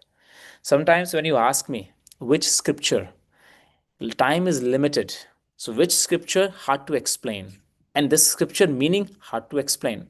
That's why this prana bodh is a journey where you get the idea of these things. What you get in prana bodh, this scriptural references and the classical explanation. So I will be in this teachers training course of pranic uh, things, prana bodh. You will be having the scriptural foundational understanding, not only one scriptures. Whatever is written about pranayam, you will have the guide, and why, how. So as a teacher, it will equip you to get the idea before you explain someone. For example, sometimes we don't know, for example, such sutras when I'm explaining pran eva param mitram, pran eva parah sakha, such kind of sutra, like which is related to pranayam. You know what happens today? Sutra, why we need to understand the sutras, the scriptures? Because first of all, we have a clarity that this technique, how much to do, and when to stop, when not to stop. You have a clarity only when you understand the scriptures. Scriptures are very, very important related to the techniques. Techniques are alone. Techniques are alone is like a time bomb. It's if you focus on only technique, it's like a time bomb. But scripture gives you that command, so you can anytime switch off this timer, because sometimes today it's a lot people, those who only go with the techniques, they destroy their own sadhana and the others, because we are more, that's what is happening in tantra yoga. Only techniques, everyone wants to learn how to move the fingers to awaken the kundalini. because this is what we are attracted to. So, and that's how it works, because we see most of the videos, but behind that, you don't see the instruction that they are told to do that way, and believing that when you do this, after telling this, you will feel something. So you're trying to feel something. So when you try, and here I'm saying you don't need to try. Have you ever noticed that whenever you ask me such question, that okay, I feel that sensation, my answer is always one most of the time. You feel that, which is good, but do not try to feel that. Try to see that and move forward. I'm not saying you to feel that, because when you go for feeling, you start feeling more. And when you start feeling more, you'll be stuck with that feeling. So you will be closing yourself to experience something beyond which this practice is made for. So you're not trying to feel something here. You try to go out of that feeling, to understand that feelings and me are completely different. Then you get command. Once you always realize that you're feeling and you are one, and start feeling more, you will never be able to master that feeling. You have to go separate a little bit to see, right? For example, if someone is emotional, come to you to ask questions, how you can guide them? Only because you don't feel what they feel. Then only you consciously can guide them, because you see the clarity.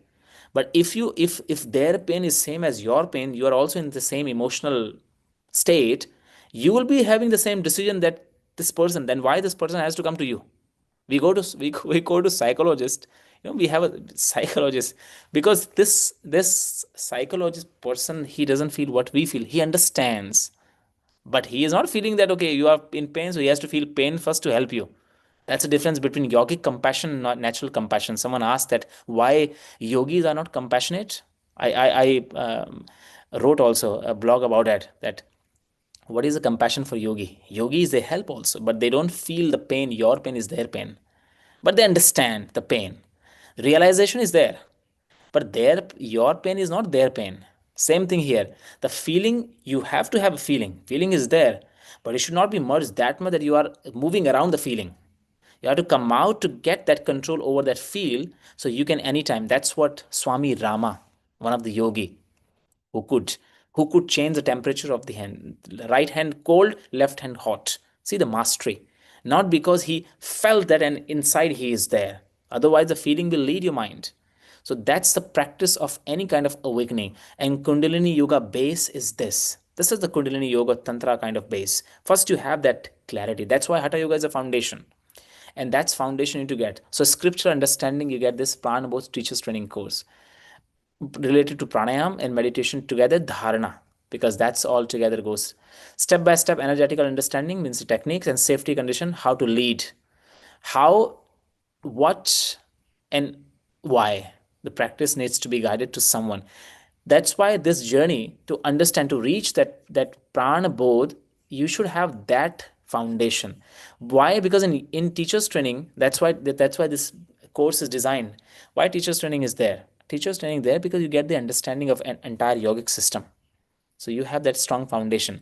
So once you have this teacher training, once you have that pranic purification at least once, pran aram, and this all, then only you are here.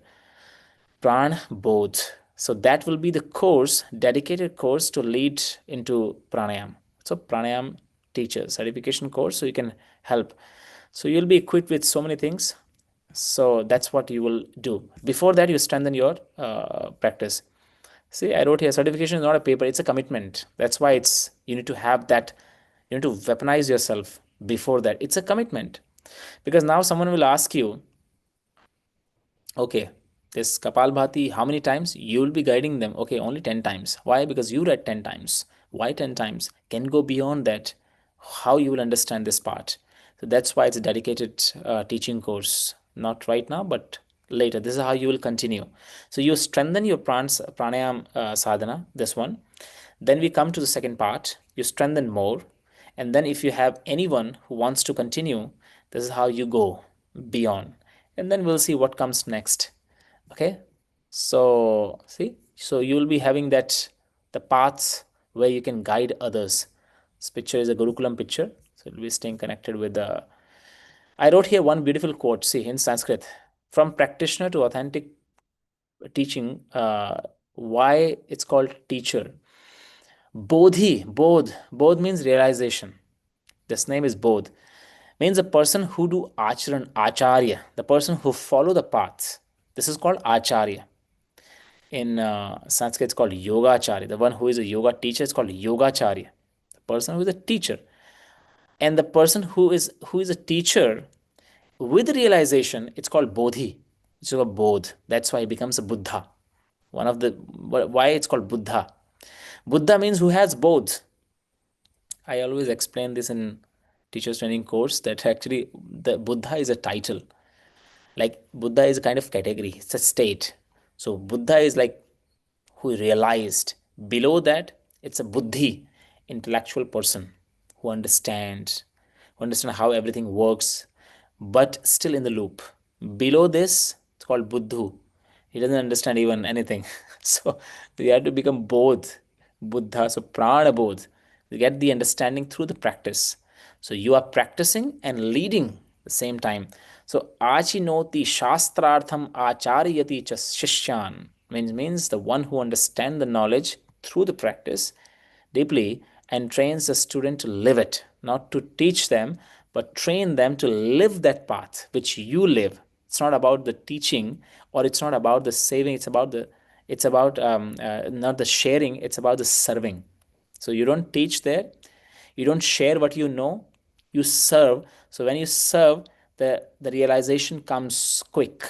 So the person whom you're serving, they live it because you are living it. That's why the system is like that.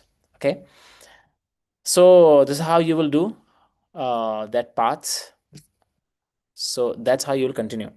Till that, stay in touch with us so you get the proper idea how to move. Now I will give you a command. Anyone who wants to share anything, how was your experience and what change you got, realization you got, you one by one, just raise the hands so we don't overlap. So I can just name.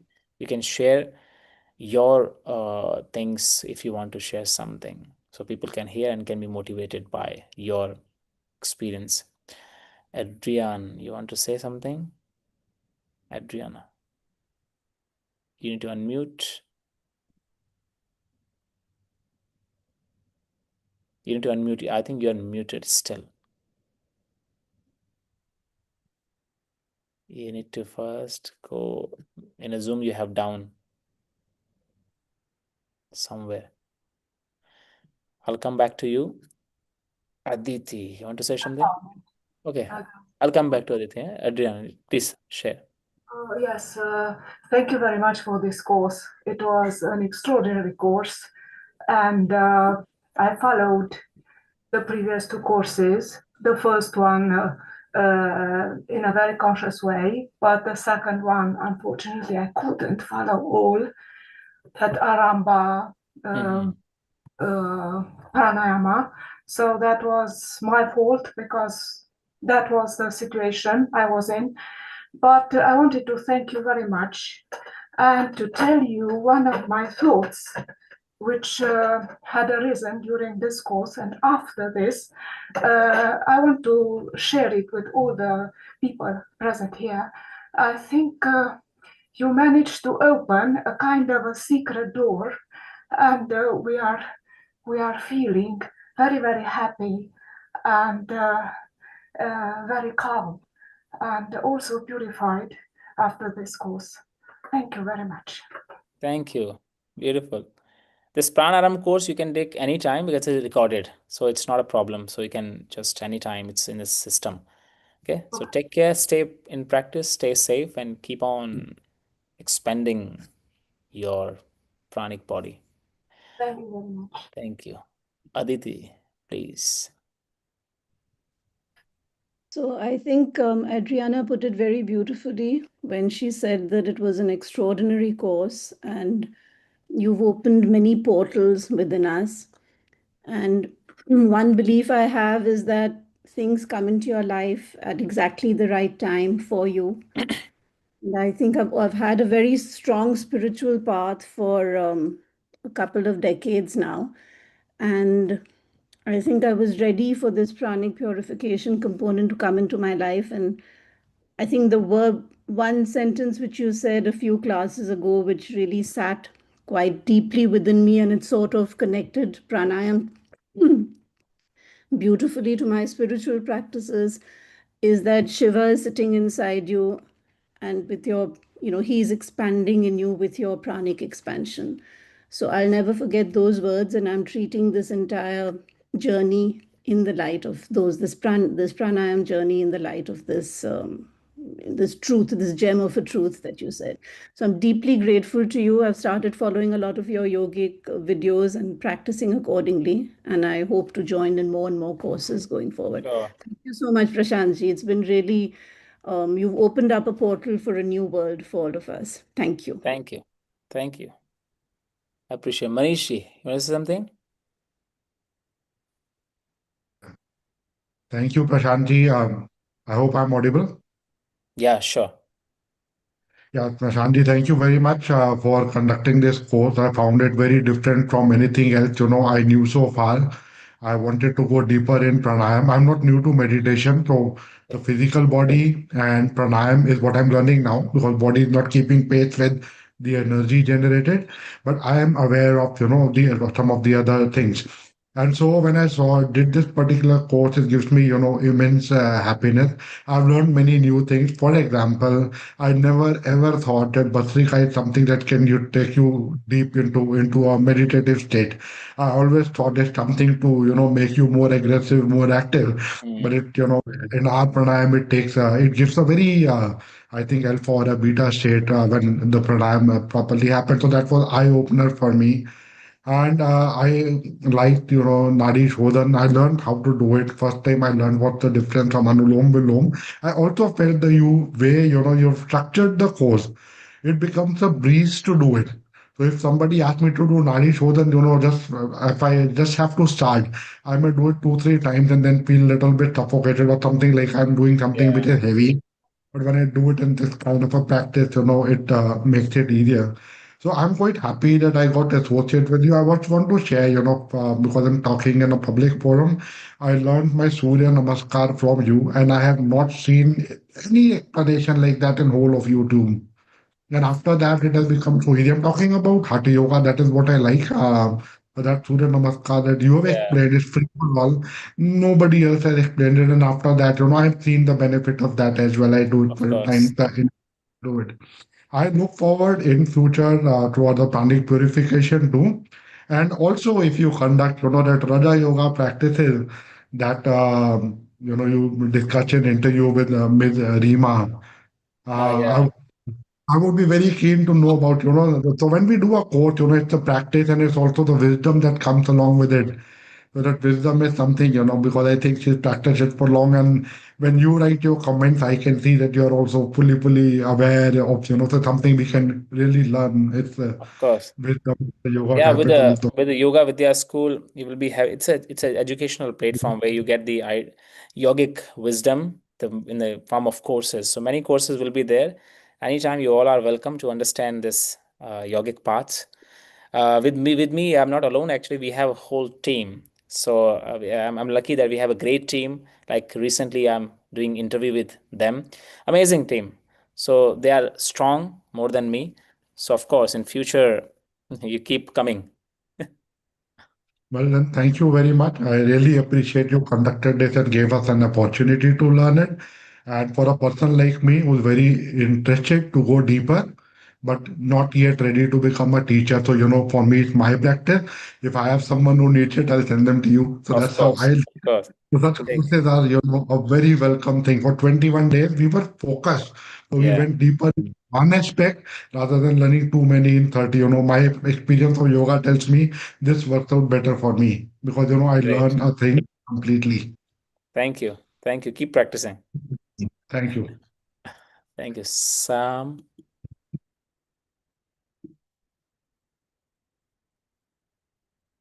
Yeah, you need to unmute. Yeah, Yeah. sorry. Thank you. I want to just say for what everybody said, Aditi and Adriana, the connection that Adriana said you open a door. the way you teach this course allows us to be in touch with our spiritual being, because we're all spiritual beings. We all have our inner being, and being able to touch that through the breath, the practice, but also through the teachings and the scriptures which lead the way.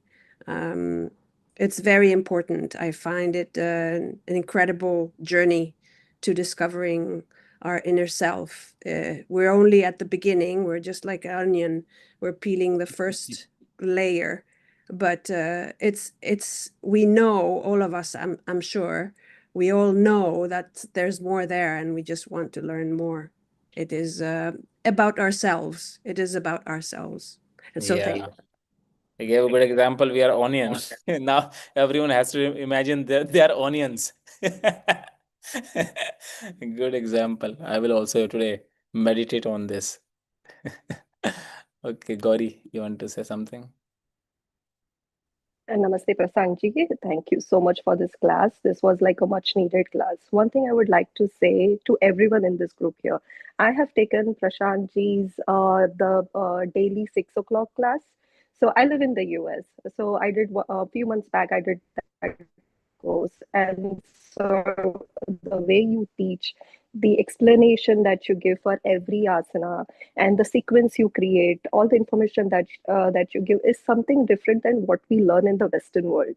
Today in the Yeah. Western world, yoga has become very much like a performance, like you're doing it only for the physical. But you show the essence of true yoga, that it is not about the outside, it is about turning inside. And that is what you teach in every class of yours. I've seen your videos, I've taken your classes, now this Pranayama course. So I think you are my true guru, to be honest. It's not that you have taken me as your student, but I consider that, because I learn every day something new from you. So thank you, Guruji, for teaching Thank us you. and blessing us. Thank you. I always tell everyone like this, that when you know this scriptures control understanding goes with the practical techniques. So not alone the practice, as I said, scriptures and practice, they should go together. For example, abhyas and vairagya, that's why they should go together. Abhyas and vairagya. Yoga Sutra also called Abhyas and Vairagya. Bhagavad Gita also called Abhyas and Vairagya. Even Ashtavakra Gita, Abhyas and Vairagya. Everywhere Abhyas and Vairagya. Vairagya comes from the scriptures, Abhyas comes with your performance, which we do. So both has to go together parallel. So you get the clarity when to stop, how to do, how not to do. Yeah, thank you so much. Stay safe, keep practicing. Swan, you want to say something? Hi. So I just want to say thanks for the session. I'll be honest to say that when I first started, I have no idea what to expect. I don't know what I was getting myself into. I wasn't even sure if I wanted to sign up, because I think there's just so many courses out there. There's just so many teachers out there, and you just don't know who to listen to. But I decided, because I've been looking for a pranayama teacher for more than a year, but I didn't sign up just because there's so many, and I guess it's also legitimacy, and but this year I decided, well, since it's January, it's the start of the year, I've got nothing to lose. I'll just pay some money, and maybe I'll spend 21 days. Let's see what I can get. 21 days in fact, just the first day in, I knew I was in the right course. I do feel that the teacher showed up when the student is ready, in a way. Yeah. So I'm glad for the learning. And then one thing I really appreciate is that even though I cannot understand Sanskrit, I appreciate that it's based on scriptures and sutras that you explain that help me to appreciate it. So I think that is something I appreciate very much. So I just want to thank you for that. I actually also have one question for you. You talk about the YTTC and then the prana board course.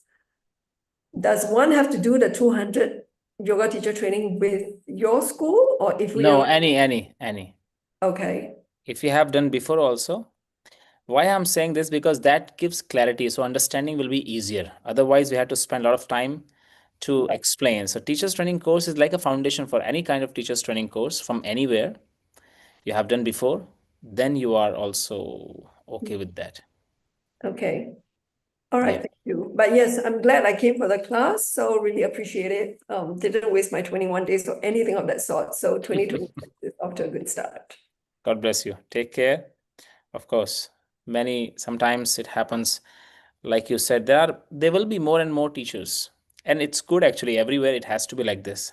So the purity of the practice stays pure. So options more, it's not a problem. Just it is a distraction in the beginning. If your intention is pure and you are clear, so you will find the way to reach the purity. And it is good actually. More options. I always, pray. More teacher has to come out. So it's a good. So the practice will remain pure. Just we have to stay with our dharma and share what it is as it is, not to add on anything just to entertain. It's just you have to maintain the clarity and the purity, because all these experimental practices already experimented a lot of time. That's why it reached to us now. Why to experiment more?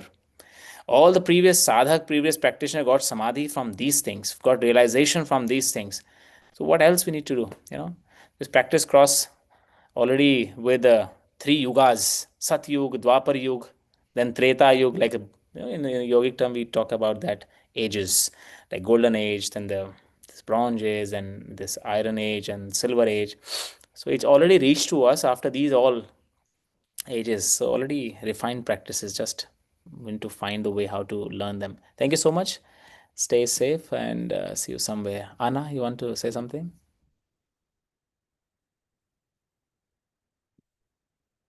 Hi, okay. I'm also very grateful to know this pranayama deeper, and I noticed that I am a calmer and maybe more open teacher. I'm a yoga teacher and an English teacher, and I was very surprised because I'm also a singer when I noticed that it was effortless for me to sing.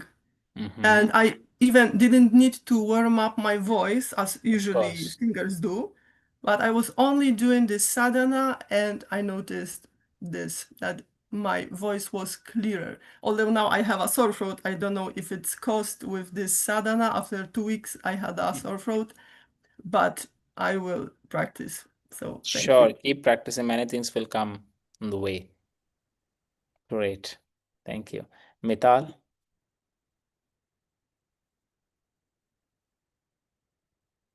Thank you so much, Guruji. I really found this course not only eye-opening, but as a already I'm existing yoga teacher. So this course just deepened my knowledge of prana and pranayama. Up to till now, I just wake up in the morning, I do some pranayama practice, but actually this 21 days course just open so many things about pranayama and prana to me. So now you saw some seed in me. So I just pray to Almighty so this flourish in beautiful tree, and I just really experience so many beautiful things within me. And this is actually, I'm since so long I'm following you on the social media platform. Mm, But this time, this year, I have made one. I have one true call from within that I should do some course with you. And once you announced this pranayama course, I was so excited, and immediately I took that course. I just keep my evening classes off for this course only, and I'm really grateful that I have so knowledgeable teacher, and I get that chance to learn from you. And since morning, I was waiting for the announcement you are doing, and I'm already excited to join Pran Bodha. So thank you so much, Yeah, Guruji. Thank you so much. I'm so that's overwhelming right now. Thank yeah, I you. can understand. Pran Bodh is not right now. It's a long way right now. I'm just gave all the explanation that if you want to join, so that's the step. But yeah, thank you so much for telling. Of course, when you Guruji, follow one more someone. request. Please Mhm. keep, uh, yeah, Guruji, please keep this Pran Bodha classes a live session, not online, so we can Mm. uh, meet you as well. Yeah. We'll see how it works. Yeah, sure. Thank you. Yes. Thank you. Thank you so much. Thank you. Somani. Namaste, Guruji. I'm Sopit from Sopit. Thailand. Yeah, Sopit, tell. Yes, nice to meet you again here in Pranayama Purification. Since I study with you last 2 years with 200 TTC, Yeah. and I following from that time. I study pranayam last year with you also, Yeah. and this year also. I feel like every time I study with you, I can get new technique every time, Yeah. and your guidance is very precisely when I do meditation, and I feel sometimes that I like it's like underlying nine barriers will come, and sometimes pramat will come. It's very it's like it's very challenging, but I am very happy to have you to be my guidance, and I will follow you. Thank Yeah. you. Thank you. We'll meet again. Last time we met in Bangkok. We'll meet again some days. Okay, take care. Ravi Kant. Namaste, Guruji. Namaste. Guruji, thank you for everything. And this is my second pranic purification with you. And I can really feel a whole lot of difference. It has given me a fresh lease of life in my life. And it all started when I was really down. And now I'm on a new high after everything. And I follow each and every post of you, each and every video of you. And you are such a blessing and a gift from the God. So thanks for everything. And You're also a gift from the God, actually. From the God, everyone is a gift, you know. You can't.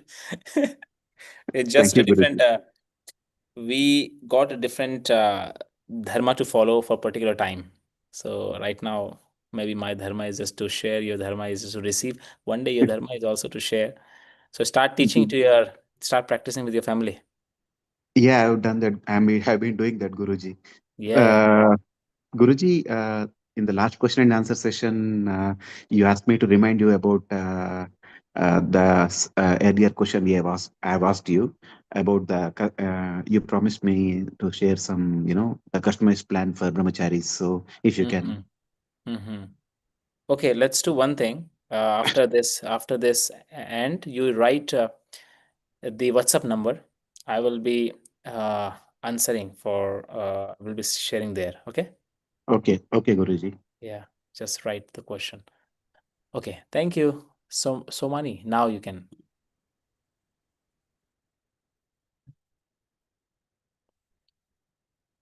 Naveen. Namaste, sir. Yes. Namaste. Yeah, Naveen Soman is my husband. Actually, we both I did your. understood. Yeah.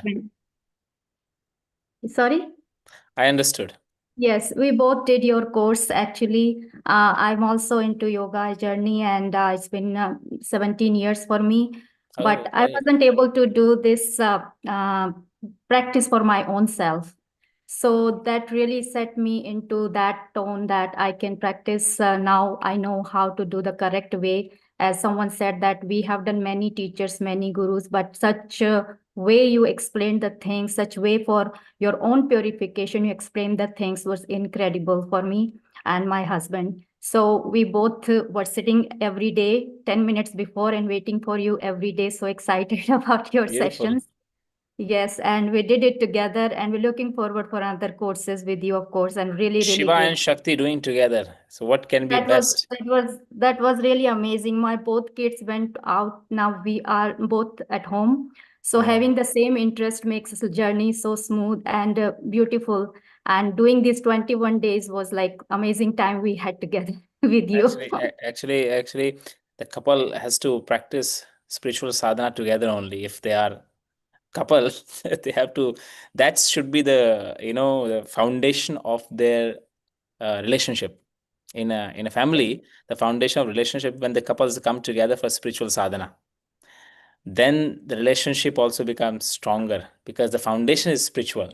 Where you will run, you can't run. Yes, yes, So it's a good. it was beautiful. Like 7 o'clock, we were just like sitting on our asanas, doing all diya and Great. sadhana, everything, getting up early and do things. Great, It great. was beautiful. Really, really grateful, sir, and looking for your next session whenever you start. Thank you. Take care. One thing I want to say that I was really looking for this kind of pranayama practice for my life, but I was not finding. 1 or 2 weeks ago, I came through one of your reel, and there where you were explaining about pranic purification and said, that's it, I need this. So I didn't know much about you, but then I just started reading and all those page, the Insta page and all. Then just, when Guru finds you, you don't have to find, Guru. So you Yeah. found us as your devotees, and we are here. Instagram found you. Exactly. Got reel from there. Yes, Good. yes, sir. Keep Thank doing, you. Thank you, keep sir. practicing. God bless you. Thank you. Thank you so much. Right. Anyone else who wants to say something? Someone is writing some things. Thank you so much. Prashant Ji, sorry, do you have any idea roughly when you'll be doing pure pranic purification part 2? Any rough estimate? So not right now, but we'll be sharing in a group. Stay in a group. We'll be sharing there, how and where. Okay. Okay, thank you. Yeah. Okay. Someone. Okay. Seema, you wanted something? You need to unmute and then.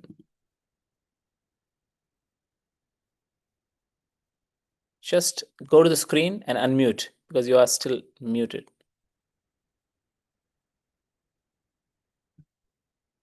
Okay, I'm Can you hear me? Can you hear me? very loud, yes. Guruji, Pranam.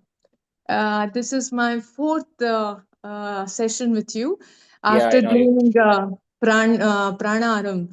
See, I used to always feel that I have a disorder, but I always feel that I'm healthy. I used to always wanted to practice pranayama. Somehow, by grace of Devi, I got to see you on YouTube because I'm not on social media.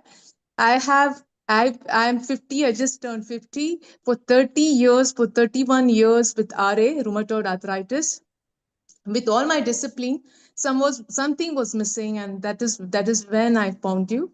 This is my third time with you with pranic healing, and I must say that my medications have all tapered. And it was, I agree with one person that she shared, it was how, it is like you peeling a onion. Yeah, this onion example I also like. With someone like us, like who you're repetitive, Guruji, you don't know. I don't have words to praise you because it's beyond. It's only my much love and dua for you. That's it. It's Thank you. like this time, it was like how, it's like dusting off. I came prepared because I've done twice with you. I fully prepared, like I know Yeah, what Guruji is to say, but it was different. It was like as if no, don't come prepared. It's all like something, and somewhat you take that control, and you're really blessed. You're a good teacher. I keep telling you this. You're a good teacher. There is no, you don't give chance for a doubt if we are focused and if we are in tune with you. For me, who doesn't have a yoga, I mean my condition doesn't allow me to do yogasana, but I look forward to see it, that somehow this time I'm manifesting that one day I'll attend your course with the in Padmasana. So because it gives me that willing confidence that you will do one day, Sima. See, this pranic healing is healing you. My doctors are asking me what you do. And you need to I tell tell me that I them, meet every day. There's one guy there sitting in front of the no, camera. I told him that I've just found a very good Master Ji, one Guruji, who is teaching very nice, because I can sense that you take everyone as your own while you're teaching. You're so concerned. Why is it? I don't know why I feel it, but you're so concerned. You, एक बार ऐसा हो जाता है, like we will be having that, you catch that, and no wonder you always tell, keep the camera open. I think might be there you sense us everyone like closely, like you know you're reading our mind. कि यहाँ क्या चल रहा है, something is, and you just tell right tuck. And it's like very true. You really read our faces, you really know what is going inside, you know how to handle. You're a very good teacher. God bless you. And I don't know, I will be following you because I feel that very soon I'll be medicine free, and one day soon I will sit in Padmasana and do your session. Of course. God, Wish you all the Pranav, very best. thank you so much. And I want to take this opportunity to say all. I don't sit on mat to practice Guruji's session, but I sit on a stool with a straight back. And I don't know where I get the strength, but like he always says that your Merudan should be straight. Then I feel like like Mount Fuji, and I am healing within. Every day I'm healing within. And I suggest all of you to continue this because pranic healing is not for one or two. It's a journey that we make, and everyone should do. That will give a chance for us to heal within. And I'm becoming spiritually strong. I am Ma Durga's Bhakt. And I feel that she led me to you. And I feel so strong within, like I'm becoming fearless with your practice, Guruji. Thank you so You much. I don't know, you I might you meet inspired you. everyone more than me now. No, because I don't know. You will come to Bangalore or where I will find you. This is a chance. I just don't want to let go this chance because I can't. I keep saying my other people when I meet in hospital, when I go review, they see my review, they ask me what you're doing, what you're doing, why you don't look sick, you look so healthy. And I tell them that I am just doing, I tell them, please practice Great. pranayama. Of course, you But have to tell them. that's what I say. Find a good teacher. Please practice. But till now, I haven't told anyone your name. Keep it But very secret. It's no, between it's you not and me. secret. I'm not in social media. But yes, 2 days before, I did tell I found a very good teacher with this name. Yeah, I think he's on Insta. You better follow him. He might lead you to. So thank you so much. Thank you. I have much love and dua for you. Thank you. But what to do now? This 21 days, all effort you inspire more than me. Hey, no, I'm just Video of telling the that because, story. see, because I have a disorder, I will not tell that I have something, but there is a disorder which is getting into order. That's what I Great. want to tell people because I feel this is not for one or two. I'm feeling it by three, but I learned everything with your Prana Arambha course online. And after that, and I started following you because I can only see you on YouTube. I'm not social media person. So, and I follow, this is my third session with you, and I'm healing within. And I want to tell people ask me secret, what is your secret? I tell them it's a good teacher who takes us as own. And because your teaching is like that, you're a very good teacher. Thank you. Thank Yeah, you. thank you It's so much. your, of course, teacher, it has its own role, but more than that, sadhak, when involved deeply in sadhana, the transformation happens. Teacher is just holding a finger, even sometimes not even holding the finger, touches a finger, but it's your own inner strength which led you to that self healing. Our main work is just to share what you need. This is what every teacher knows a little bit, what this person needs.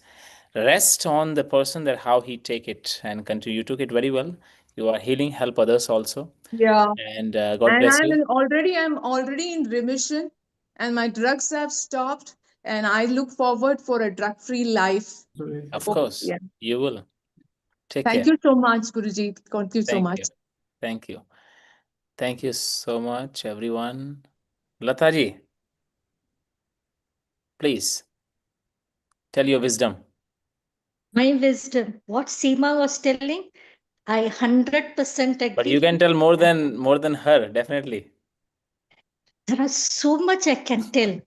I think everyone That's should what I knew this. experience it. Everyone should experience it. And as Seema says, behind, I mean, you can see in front of the camera. Whenever you say, no, it's beautiful, you're doing it beautiful, I feel, oh, it's only directed towards me, because at that time I feel I have found it. And sir, you are in the screen? Of course, you are in the screen now. Okay. And I would like to share one incident actually. Please. The day you told us, no, manifestation. Yeah. So that day because I don't know how to manifest things. I mean, when I started my yoga course through Yoga Nidra. So even at the Yoga Nidra, when they told me to manifest, I didn't know how to manifest. So I just kept quiet. And when you told also, I didn't know how to manifest. I was just kept quiet. But just 10 minutes after your course, I have Lalita Sahasranam course with another teacher. That day, he told us how to manifest. What are 4 types of people? What are 4 types of prayers you have to do? There are 4 types of prayers, and all the things comes within that 4 types. And he explained everything so beautifully. I said, is it a call? It is just through, is it the guru connecting with another guru and sending me a message? And how to do it? And it was like, there are so many things, it keeps just happening. Thoughts just coming into life. And that's what there is nothing, you can just feel it. Of course. And I was so very lucky to find you and to be with you in this journey. And the one thing I still remember, the day I met you in Mysore, you told me to sit in Vajrasan. And you made me sit with the cushion and other thing. But afterwards, I had tears in my eyes because I was not able to sit. And I'm proud to say that today I can sit in Padmasan without any support and without any tears. pain. Without any pain. And all this happened within 2 years. And I had not, I wanted to squat. I was never able to do it. There was always pain in my knee. Today, I can squat 5 minutes without support. Wow. I also cannot do actually 5 minutes. Amazing. No. I mean, I hold on to something. See, the Great. problem is with support or without support is not this one. But the problem is, which we think we cannot do, we are doing it. Have I changed my diet? No. Have I increased my exercise? No. But somewhere, how it is doing, I don't question it. It's happening. That's it. Of course, sometimes questions you shouldn't ask.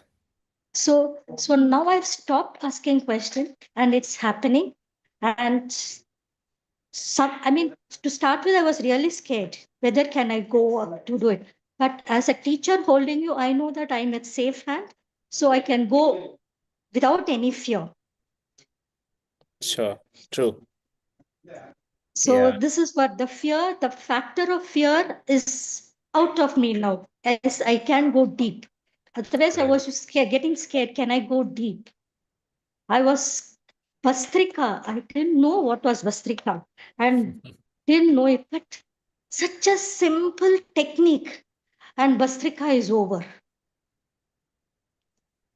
Yeah. How you are able to do it, that sukshma you have, and giving it to us. Thank you. And it's like whatever it is, I feel I'm in a position that I can bless you also to go more and more and to help people like us. Thank you so much. We'll see you Thank you, again sir. somewhere. Yeah. Take care. Adrian, you want to ask something? Hello, Guruji. Namaste. I'm Kishan. Kishan, yeah, please. Yeah, first of all, I would say thank you for this wonderful pranic purification.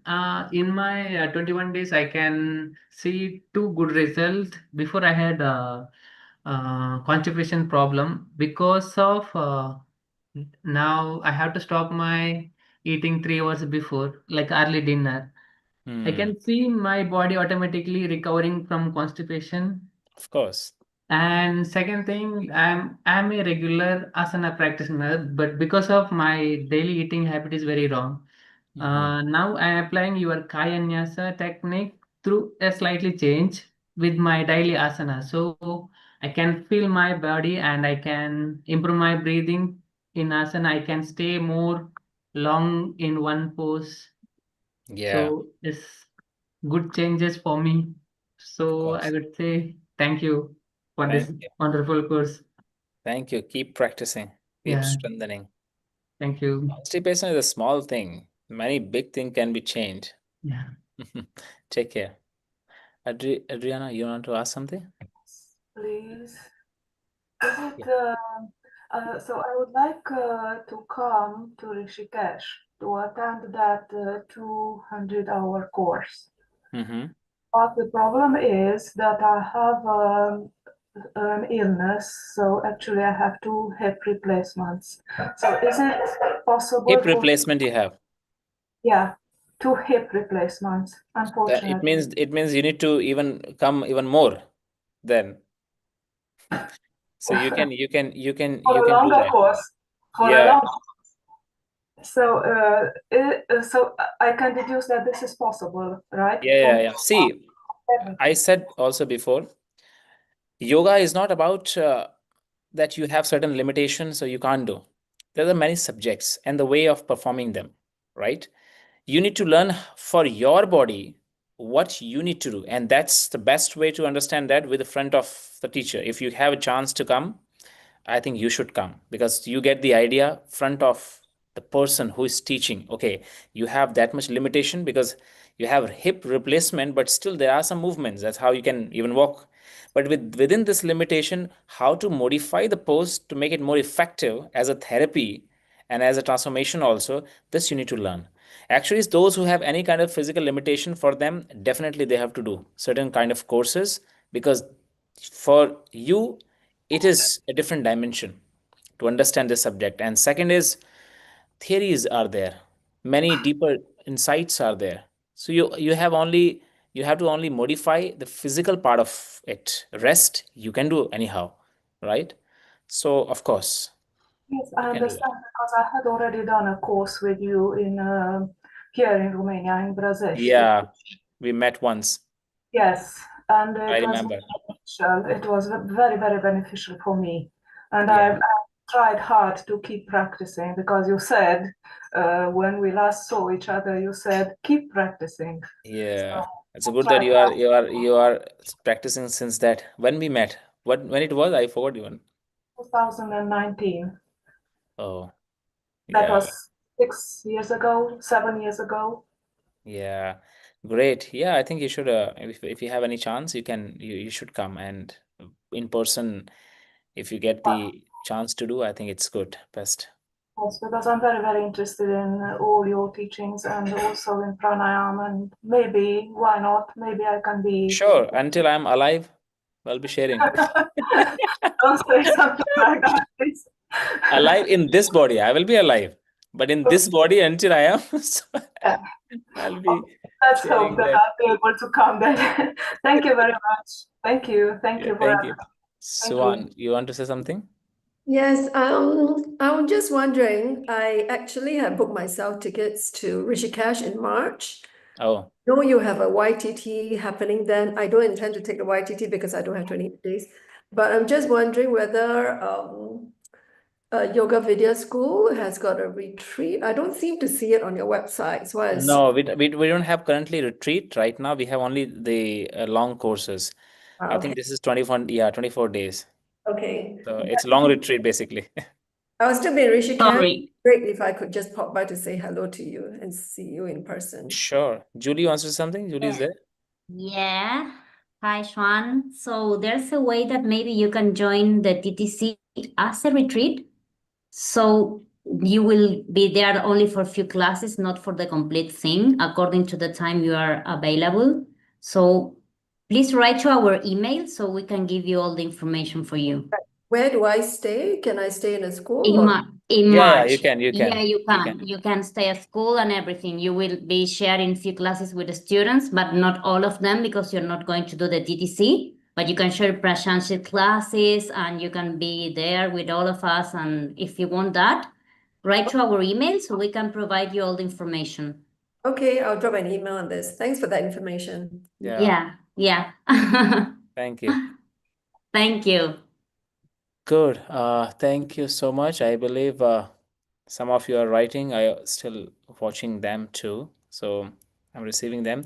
Thank you so much. And those who are unable to share verbally, vocally, I believe that they are having a same feeling, but sometimes we need time to express.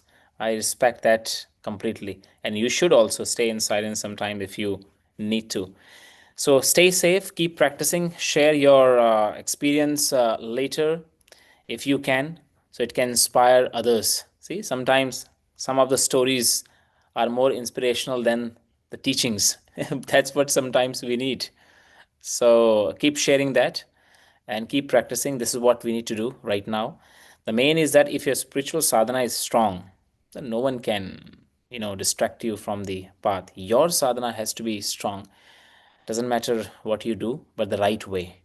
So, and yoga is a perfect combined practice which works with the physical body, which work with energy body, which work with mental body. What can be, easier than that? You have all the tools. Just you need to know how to use them properly.